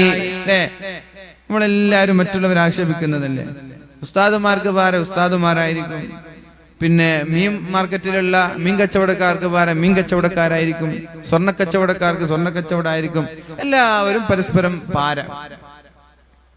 ഇന്നി റഅയ്തുൻ നാസ യദുമ്മു ബഅലഹും ബഅലാ, ചില ആളുകൾ ചില ആളുകളെ പാരവെക്കുന്നതും ആക്ഷേപിക്കുന്നതും കാണാനിടയായി. വയഗ്താബു ബഅലുഹും ബഅലാ, ചില ആളുകൾ മറ്റു ചിലരെ ഗീബത്ത് പറയുന്നതും ഞാൻ കാണാനിടയായി. فوجدت وصل ذلك من الحسد في المال والجاه والعلم, ഇൽമിലുള്ള അസൂയ, പൈസയിലുള്ള അസൂയ, സ്ഥാനമാനങ്ങളിലുള്ള അസൂയ, ഇത് കാരണത്താലാണ് ആളുകൾ ഗീബത്ത് പറയുന്നത്. ഇപ്പൊ ഞാൻ ഇന്നൊരാൾ, ഇയാളെ ഞാൻ വെറുതെ കുറ്റം പറയില്ല. എന്നോട് തത്തുല്യമായ ഒരാളെ ഞാൻ കുറ്റം പറയുന്നത് എനിക്ക് അയാളുടെ അസൂയാണ്. ഞാൻ വെറുതെ ഒരാളെ ഞാൻ കുറ്റം പറയില്ല. ഞാനൊരാളെ കുറ്റപ്പെടുത്തി സംസാരിക്കുന്നുണ്ടെങ്കിൽ അതെനിക്ക് അയാളോടുള്ള അസൂയാണ്. ഒന്നുകിൽ അയാളുടെ പൈസയോടുള്ള അസൂയ, അല്ലെങ്കിൽ അയാളുടെ ഇൽമിനോടുള്ള അസൂയ, അല്ലെങ്കിൽ അയാളുടെ സ്ഥാനമാനങ്ങളോടുള്ള അസൂയ, അല്ലെങ്കിൽ അയാളുടെ കഴിവിനോടുള്ള അസൂയ. അല്ലേ, സത്യത്തിൽ അങ്ങനെ തന്നെ. നമ്മളൊരാളെ കുറ്റപ്പെടുത്തുന്നത് അസൂയുള്ളതുകൊണ്ടല്ലേ. എനിക്കത് മനസ്സിലായി. ആളുകൾ ഈ ഗീബത്ത് പറയുന്നത്, കുറ്റം പറയുന്നത്, നമീമത്ത് പറയുന്നതൊക്കെ അസൂയ കൊണ്ടാണെന്ന് എനിക്ക് മനസ്സിലായി. അപ്പോഴാണ് ഞാൻ അള്ളാഹുവിന്റെ മനോഹരമായ പരിശുദ്ധമായ ഖുർആനിന്റെ ഒരു ആയത്ത് ഞാൻ ഓർത്തത്. ബിസ്മില്ലാഹിർ റഹ്മാനിർ റഹീം, നഹ്നു ഖസംനാ ബൈനഹും മഈശതഹും ഫിൽ ഹയാത്തിദ് ദുനിയാ, ദുനിയാവിൽ ഓരോ ആളുകൾക്കുള്ള മഈശത്ത് ഞാൻ കണക്കാക്കിയിട്ടുണ്ട്. എനിക്കുള്ളത് അല്ലാഹ് കണക്കാക്കിയിട്ടുണ്ട്. പിന്നെ ഞാൻ അസൂയ വെച്ചിട്ട് എന്താ കാര്യം? അല്ലേ, ഒരാൾ ഇവിടെ ജ്വല്ലറി തുടങ്ങി, അപ്പോഴേക്ക് അപ്പുറത്തെ സൈഡ് വേറെ ആൾ ജ്വല്ലറി തുടങ്ങി. അയാൾ യാ അല്ലാഹ് എന്റെ കച്ചവടം പോയല്ലോ പഠിച്ചോനെ. പിന്നെ അയാളോട് ചൊടിയോ പാരയോ വെക്കേണ്ട ആവശ്യമുണ്ടാ? ഇയാളെ കച്ചവടം തരുന്ന പഠിച്ചോനല്ലേ. നിനക്കുള്ള മഈശത്ത് അല്ലാഹു കണക്കാക്കിയിട്ടുണ്ട്, ഇവനുള്ള മഈശത്ത് ഇവനും അല്ലാഹു കണക്കാക്കിയിട്ടുണ്ട്. പിന്നെ എന്തിന് നമ്മൾ ഇങ്ങനെ അസൂയ വെക്കണം, പാര വെക്കണം, പകയോടെ വിദ്വേഷത്തോടെ നടക്കാൻ ആവശ്യമില്ല. ഖുർആനിന്റെ മനോഹരമായ ആയത്താണ്, നഹ്നു ഖസംനാ ബൈനഹും മഈശതഹും ഫിൽ ഹയാത്തിദ് ദുനിയാ, ഇവിടെ കൂടിയിരിക്കുന്ന ഓരോ ആളുകൾക്കുമുള്ള മഈശത്ത് അല്ലാഹു കണക്കാക്കിയിട്ടുണ്ട്. എനിക്കും നിങ്ങൾക്കൊക്കെയുള്ള മഈശത്ത് അല്ലാഹു കണക്കാക്കിയിട്ടുണ്ട്. ഇന്നാലെന്ന വീട്ടിൽ മുഹമ്മദ് മസ്കറ്റിലുള്ള സഹോദരന്റെ വീട്ടിൽ ഭക്ഷണം കഴിക്കണമെന്ന് റബ്ബിന്റെ ഖളാണ്. നിങ്ങൾക്ക് ആർക്കെങ്കിലും തടുക്കാൻ പറ്റുമോ? അയാൾ ഇന്ന് ഞാൻ വരാൻ വിടൂല, ഭക്ഷണം കഴിക്കാൻ ഞാൻ അനുവദിക്കൂല എന്ന് പറഞ്ഞ് ഞങ്ങൾ നാട്ടുകാരെല്ലാരും കൂടി തീരുമാനിച്ചാലും എന്നെ ഒരു പോറലേൽപ്പിക്കാൻ കഴിയോ? ഇല്ല. ഇത് എന്റെ വെല്ലുവിളിയല്ല, ഇത് അള്ളാഹുവിന്റെ വെല്ലുവിളിയാണ്. നിങ്ങൾ വിചാരിക്കണ്ട അയാൾ കാസർഗോഡ് നിന്ന് ഇവിടെ നിന്നിട്ട് നമ്മൾ വെല്ലുവിളിക്കാൻ നോക്കട്ടെ എന്നൊക്കെ പറയണ്ടേ. ഞാൻ ഭക്ഷണം കഴിച്ചു കഴിഞ്ഞു, ഇനി തടുക്കാനും നിൽക്കണ്ട. ഭക്ഷണം കഴിച്ചു കഴിഞ്ഞാൽ പോകുന്ന വഴിയിലേ നോക്കാരെന്നവേ. അപ്പൊ അള്ളാഹു തീരുമാനിച്ചതാണ് ഇന്നാലെന്ന ദിവസം ഞാൻ ഇവിടെ ഭക്ഷണം കഴിക്കണമെന്നുള്ളത്. ഭക്ഷണം കഴിച്ചു കഴിഞ്ഞു എന്റെ മഈശത്ത് അള്ളാഹു കണക്കാക്കി, നിങ്ങളുടെ മഈശത്തൊക്കെ കണക്കാക്കിയിട്ടുണ്ട്. ഇവിടെ ഇരിക്കുന്ന എല്ലാവരുടെയും മഈശത്ത് കണക്കാക്കിയിട്ടുണ്ട്. ഇനി ഞാൻ ചോദിക്കട്ടെ, നിങ്ങൾ രാത്രിയും രാവിലെയും തലകുത്തി മറിഞ്ഞാലും അള്ളാഹു കണക്കാക്കിയതിനേക്കാൾ ഒരു ദിർഹം കൂടുതൽ ഉണ്ടാക്കാൻ ആർക്കെങ്കിലും കഴിയോ? കഴിയില്ല. ഇനി നിങ്ങൾ കിടന്നുറങ്ങി, ഒരു പണിയെടുത്തില്ല എങ്കിൽ അള്ളാഹു കണക്കാക്കിയതിൽ നിന്ന് വല്ലത് കുറയോ? ഇല്ല. അപ്പൊ എന്ന് വെച്ചാൽ നാളെ മുതൽ കിടന്നുറങ്ങാന്നല്ല, നിങ്ങൾ നിങ്ങളുടേതായ ഡ്യൂട്ടി ചെയ്യും. മറ്റുള്ളവന്റെ ഹക്കിൽ ഇടപെടേണ്ടാന്ന്. അധ്വാനിക്കണം, ജോലി ചെയ്യണം, അതൊന്നും വേണ്ട എന്നല്ല. മറ്റുള്ളവരുടേത് അപഹരിക്കാൻ നിൽക്കണ്ട, അവനോട് അസൂയ വെക്കണ്ട, പാര വെക്കണ്ട, അവനെ തകർക്കാനും ശ്രമിക്കണ്ട. എനിക്കുള്ളത് റബ്ബ് തരും. അത് നിങ്ങളുടെ കച്ചവടത്തിന് മുമ്പ് ഒന്നല്ല 4-5 കച്ചവടക്കാര് പുതിയത് തുടങ്ങിയാലും. അതുകൊണ്ട് ഞാൻ മനസ്സിലാക്കി, നഹ്നു ഖസംനാ ബൈനഹും മഈശതഹും ഫിൽ ഹയാത്തിദ് ദുനിയാ, ദുനിയാവിൽ അല്ലാഹു തആല ഓരോ ആളുകൾക്കുള്ള മഈശത്ത് വ്യക്തമായി കണക്കാക്കിയിട്ടുണ്ട്. എനിക്ക് അസൂയ വെക്കേണ്ട ആവശ്യമില്ല. സ്ഥാനം അയാൾക്കുള്ളത് അല്ലാഹു നൽകും, എന്റെ സ്ഥാനം അല്ലാഹു എനിക്ക് തരും. ആരസൂയ വെച്ചാലും. പിന്നെ എന്തിനാണ് ഈ അസൂയ? എന്തിനാണ് ഈ പാര? എന്തിനാണ് ഈ പക? എന്തിനാണ് ഈ ഗീബത്തുകൾ, നമീമത്തുകൾ? അതുകൊണ്ട് എന്റെ അസൂയ ഞാൻ മാറ്റിവെച്ചു. ഒരാളെയും കുറ്റം പറയാനോ ഗീബത്ത് പറയാനോ ഞാൻ ചെന്നില്ല. അല്ലാഹുവിന്റെ കണക്കിൽ ഞാൻ തൃപ്തിപ്പെട്ടു. യബ്ന ആദം, ഓ ആദമിന്റെ പുത്ര, ഓ മനുഷ്യന്മാരെ, ഖലഖതുക ലിൽ ഇബാദ, എന്നെ ഞാൻ സൃഷ്ടിച്ചത് എന്നെ ആരാധിക്കാൻ വേണ്ടിയാണ്. വഖസംതു ലക റിസ്ഖക, നിന്റെ റിസ്ക് ഞാൻ കണക്കാക്കിയിട്ടുണ്ട്. ഇവിടെ കൂടിയിരിക്കുന്ന ഓരോ ആളുകളുടെയും റിസ്ക് അല്ലാഹു കണക്കാക്കിയിട്ടുണ്ട്. അതുകൊണ്ട് നിങ്ങൾ ദീന് മറന്നിട്ട്, നിസ്കാരം മറന്നിട്ട്, ദീൻ ഒഴിവാക്കിയിട്ട് അധ്വാനിക്കണ്ട. നിസ്കാരമൊക്കെ കഴിഞ്ഞിട്ട് മതി, നിങ്ങൾക്ക് കണക്കാക്കി എന്തായാലും കിട്ടും. നിസ്കാരം ഒഴിവാക്കിയിട്ട് കൂടുതൽ കിട്ടൂല. മനസ്സിലാകുന്നുണ്ടല്ലോ അല്ലേ? നിസ്കാരം ഒഴിവാക്കി, ഖുർആൻ ഒഴിവാക്കി, ഖുർആൻ ഓതാതൊക്കെ ഓടിപ്പോവണ്ട. ഒരു ദിവസം ഒരു ഖുർആനൊക്കെ ഓതിയിട്ട് പോ. ഖുർആൻ പോലും ഓതാതെ നീ കച്ചവടം ഉണ്ടാക്കണ്ട. അത് എന്ന് വിചാരിച്ച് കൂടുതലൊന്നും കിട്ടൂല. നിന്റെ ദീൻ അത് കഴിഞ്ഞിട്ട് നീ അധ്വാനിക്കും. നിസ്കാരം വളരെ കൃത്യമായി ഖുർആനൊക്കെ പാരായണം ചെയ്ത് ഹഖായ വഴിയിലൂടെ നീ അധ്വാനിച്ചോ, നിനക്ക് കണക്കാക്കിയത് റിസ്ക് നിനക്ക് ലഭിക്കുക തന്നെ ചെയ്യുമെന്ന് പരിശുദ്ധ റസൂലുള്ളാഹി സ്വല്ലല്ലാഹു അലൈഹി വസല്ലം. ആറാമത്തെ കാര്യം ഞാൻ മനസ്സിലാക്കിയത്, ഇന്നി റഅയ്തുന്നാസ, ഞാൻ ജനങ്ങളെ കാണാൻ തുടങ്ങി. ചില ആളുകൾ മറ്റു ചിലരോട് ശത്രുത വെക്കുന്നത്, ചൊടിച്ചു നിൽക്കുക, പിണങ്ങി നിൽക്കുക, ശത്രുക്കളായി മാറാം. എങ്ങനെങ്കിലും അവരെ തകർക്കണം. ഇന്നി റഅയ്തുന്നാസ യുആദി ബഅലുഹും ബഅലാ, ചില ആളുകൾ മറ്റു ചില ആളുകളോട് ശത്രുത വെക്കുന്നത് ഞാൻ കാണാനിടയായി. ഫതഅമ്മൽതു ഖൗലഹു തആല, അപ്പോഴും എന്റെ മനസ്സിലേക്ക് വന്നത് പരിശുദ്ധമായ ഖുർആനിന്റെ ഒരു ആയത്താണ്. ബിസ്മില്ലാഹിർ റഹ്മാനിർ റഹീം, ഇന്നശ്ശൈത്വാന ലക്കും അദുവ്വൻ ഫത്തഖിദൂഹു അദുവ്വാ. ശൈത്വാനാണ്, പിശാചാണ് നമ്മുടെ ശത്രു. വേറെ ഒരു ശത്രു നമ്മൾക്ക് പാടില്ല. നമ്മൾ ശത്രുക്കളായി കാണേണ്ടത് ഒരേ ഒരാളെയാണ്. അതാരാ? പിശാച്. വേറൊരാളെയും ശത്രുവായി കാണുന്നത് അല്ലാഹുവിന് ഇഷ്ടമല്ല. അതുകൊണ്ട് നമ്മൾക്ക് പ്രതികൂലമായിട്ടാ ബാധിക്കുക. അപ്പൊ ഞാൻ തീരുമാനിച്ചു, ഇന്നു മുതൽ എനിക്ക് പിശാചല്ലാതെ മറ്റൊരു ശത്രുവില്ല എന്ന് ഞാൻ തീരുമാനമെടുത്തു. ഇതൊക്കെ കേട്ടിട്ട് പോവാനല്ല, ജീവിതത്തിൽ പകർത്താനുള്ളതാണ്. ഇനി രണ്ട് കാര്യം കൂടി. ഏഴാമതായി ഞാൻ നിങ്ങളിൽ നിന്ന് പഠിച്ചത്, ഇന്നി റഅയ്തു കുല്ല അഹദിൻ, ഞാൻ ഒരുപാട് ആളുകളെ കണ്ടു വിശ്രമമില്ലാതെ ഭക്ഷണം ഉണ്ടാക്കാൻ, സമ്പാദിക്കാൻ വേണ്ടി ഓടിച്ചാടി നടക്കുന്നത്. ലിതലബിൽ ഖൂതി വൽ മആശി, ജീവിക്കാൻ, വീട് കെട്ടാൻ, വണ്ടി വാങ്ങിക്കാൻ, മക്കൾക്ക് ഭക്ഷണം നൽകാൻ, വസ്ത്രം നൽകാനൊക്കെ ഒരുപാട് പ്രയാസപ്പെടുന്നത് ഞാൻ കാണാൻ സാധിച്ചു. ബിഹൈസു യഖഉ ബിഹി ഫീ ശുബ്ഹത്തിൻ വഹറാം, ഹറാമായതും ഹലാലായതും ഉണ്ട്. അതിലെ ശുബ്ഹത്തിന്റെ മുതലുണ്ട്, ഹറാമാണോ ഹലാലാണോ എന്ന് ഉറപ്പില്ലാത്ത മുതലുണ്ട്. സ്വന്തം ശരീരത്തിന്റെ എല്ലാ അധ്വാനങ്ങളും അതിനുവേണ്ടി മാറ്റിവെച്ചു ഹറാമിൽ നിന്നും ഹലാലിൽ നിന്നുമൊക്കെ ജീവിക്കാൻ വേണ്ടി പ്രയാസപ്പെടുന്ന ആളുകളെ കണ്ടു. അപ്പോഴാണ് ഞാൻ പരിശുദ്ധമായ ഖുർആനിന്റെ ഒരു ആയത്തോർത്തത്. ബിസ്മില്ലാഹിർ റഹ്മാനിർ റഹീം, വമാ മിൻ ദാബത്തിൻ ഫിൽ അർളി ഇല്ലാ അലല്ലാഹി റിസ്ഖുഹാ, ദുനിയാവിലുള്ള എല്ലാ വസ്തുക്കൾക്കും എല്ലാ ജന്തുജാലങ്ങൾക്കുമുള്ള റിസ്ക് അല്ലാഹു കണക്കാക്കിയിരിക്കുകയാണ്.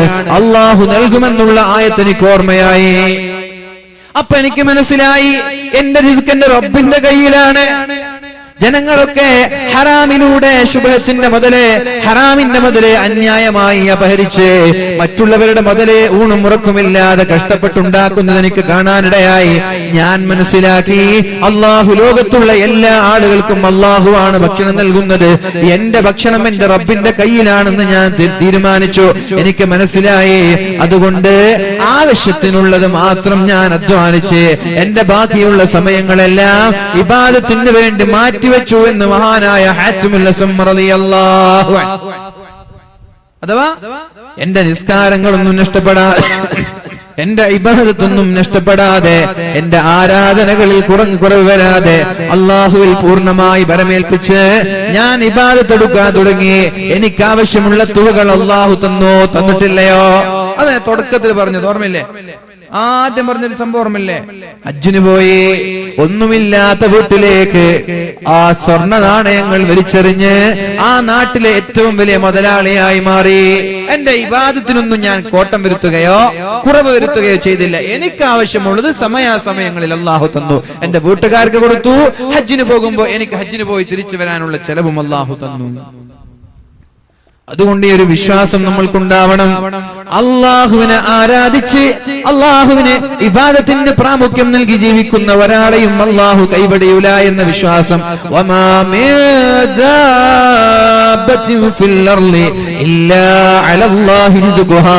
അള്ളാഹുവിന്റെ കയ്യിലാണ് ഭൂമി ലോകത്തുള്ള എല്ലാവരുടെയും റിസ്ക്. എന്റെ റിസ്ക്കും എന്റെ റബ്ബിന്റെ കയ്യിലുണ്ട്. അള്ളാഹുവിനെ വഴിപ്പെട്ട് ജീവിക്കുകയാണെങ്കിൽ അള്ളാഹു ഒരിക്കലും എന്നെ നിരാശപ്പെടുത്തൂല എന്ന വിശ്വാസം നമ്മൾക്കുണ്ടെങ്കിൽ ഒരു കാലത്ത് നമ്മൾ തോൽക്കൂല. ഞാൻ നിർത്തുകയാണ്.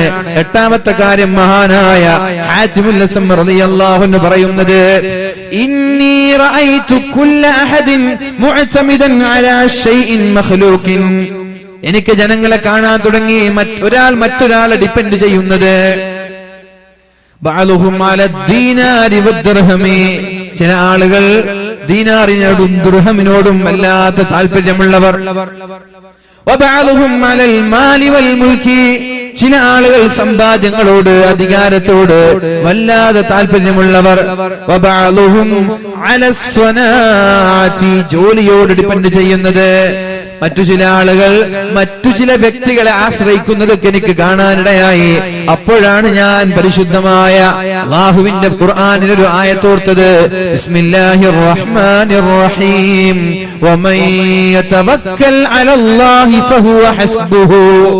ومن يتوكل على الله فهو حسبه إن الله بالغ أمره قد جعل الله لكل شيء قدرا ومن يتوكل على الله فهو حسبه. ആരാണോ അല്ലാഹുവിനെ ബരമേൽപ്പിക്കുന്നത് അവന് അല്ലാഹു ഉണ്ട്, അവന്റെ കൂടെ അല്ലാഹു ഉണ്ട്, അവന് പേടിക്കാനില്ല. നാട്ടുകാരെ ആശ്രയിച്ചാൽ നാട്ടുകാര് കൈയൊഴിഞ്ഞേക്കാം. രാഷ്ട്രീയക്കാരെ ആശ്രയിച്ചാൽ അവരും കൈയൊഴിഞ്ഞേക്കാം. ഇൻഷാ അല്ലാഹ് എന്റെ കയ്യിൽ എന്റെ അക്കൗണ്ടിൽ ഒരുപാട് സമ്പാദ്യങ്ങളുണ്ടല്ലോ എന്ന് വിചാരിച്ച് നമ്മുടെ സമ്പാദ്യങ്ങളെ പ്രതീക്ഷിച്ചാൽ ഒരു സുപ്രഭാതത്തിലാണ് അക്കൗണ്ടുകളൊക്കെ മരവിപ്പിക്കുന്നത്. ഇല്ലേ? അക്കൗണ്ടിലൊക്കെ ക്യാഷ് ഉണ്ടായി. പുതിയ നോട്ട് നിരോധനം വന്നപ്പോ എത്ര അക്കൗണ്ടുകളാ നിയന്ത്രണത്തിൽ വന്നത്, നിരീക്ഷണത്തിൽ വന്നത്. നമ്മൾക്ക് ബാങ്കിൽ പോയിട്ട് ക്യാഷ് എടുക്കാൻ പറ്റിയോ? എത്ര ആളുകളുടെ ക്യാഷാ പിടിച്ചു വെക്കപ്പെട്ടത്? നമ്മൾ ക്യാഷിനെ ആശ്രയിച്ച് എന്ത് ആവശ്യം വന്നാൽ അതിൽ നിന്ന് വിത്ത്ഡ്രോ ചെയ്യാൻ ആരാ പറഞ്ഞത്? ഒരു തീരുമാനം മതി എല്ലാം തകിടം പറയാൻ. പിന്നെ ചില ആളുകൾ നോട്ടുകെട്ടുകളൊക്കെ 1000-ന്റെയും 500-ന്റെയും നോട്ടുകെട്ടുകൾ ചാക്ക് കെട്ടുകളാക്കി വീട്ടിൽ കൊണ്ടുവന്ന് വെച്ചിട്ടില്ലേ? എന്തു പറ്റി? നോട്ട് നിരോധനം വന്നപ്പോ ഒരു ഉപകാരത്തിനും കൊള്ളാതെ വലിച്ചെറിയേണ്ടി വന്നിട്ടില്ലയോ?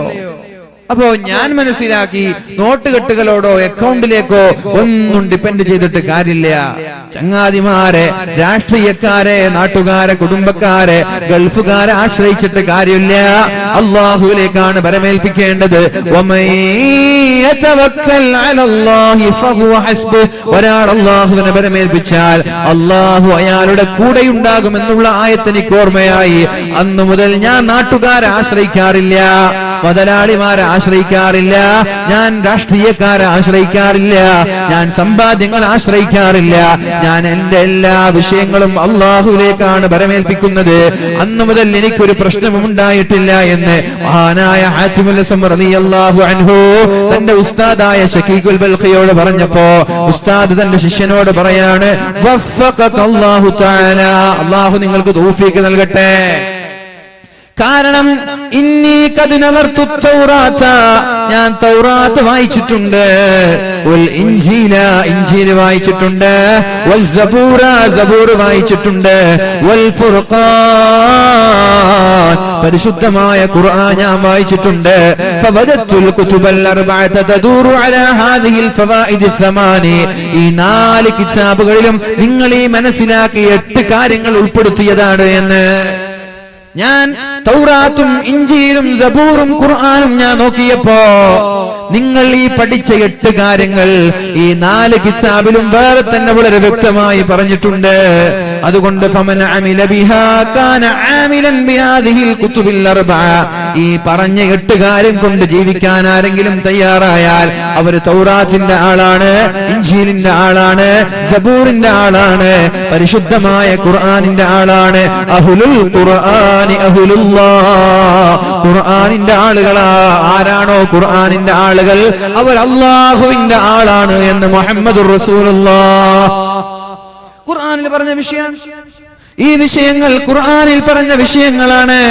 അപ്പൊ ഈ കാര്യങ്ങൾ ജീവിതത്തിൽ പകർത്തി ജീവിക്കാൻ തയ്യാറുള്ള ആളുകൾ അല്ലാഹുവിന്റെ ഹബീബ് സല്ലല്ലാഹു അലൈഹി വസല്ലമ തങ്ങൾ നമ്മളിലേക്ക് കൊണ്ടുവന്ന പരിശുദ്ധമായ ഖുർആൻ എന്താണോ പറയുന്നത് അത് തന്നെയാണ് ഈ 8 കാര്യങ്ങൾ. ഇത് മുറുകെ പിടിച്ച് ജീവിക്കുന്ന ആളുകൾ അഹ്ലുൽ ഖുർആൻ, അവർ ഖുർആനിന്റെ ആളാണ്. ഖുർആനിന്റെ ആളെന്ന് പറഞ്ഞാൽ ഹും അഹ്ലുല്ലാഹ്, അവർ അല്ലാഹുവിന്റെ ആളാണ്. تلك الدار الآخرة نجعلها للذين لا يريدون علوا في الأرض ولا فسادا.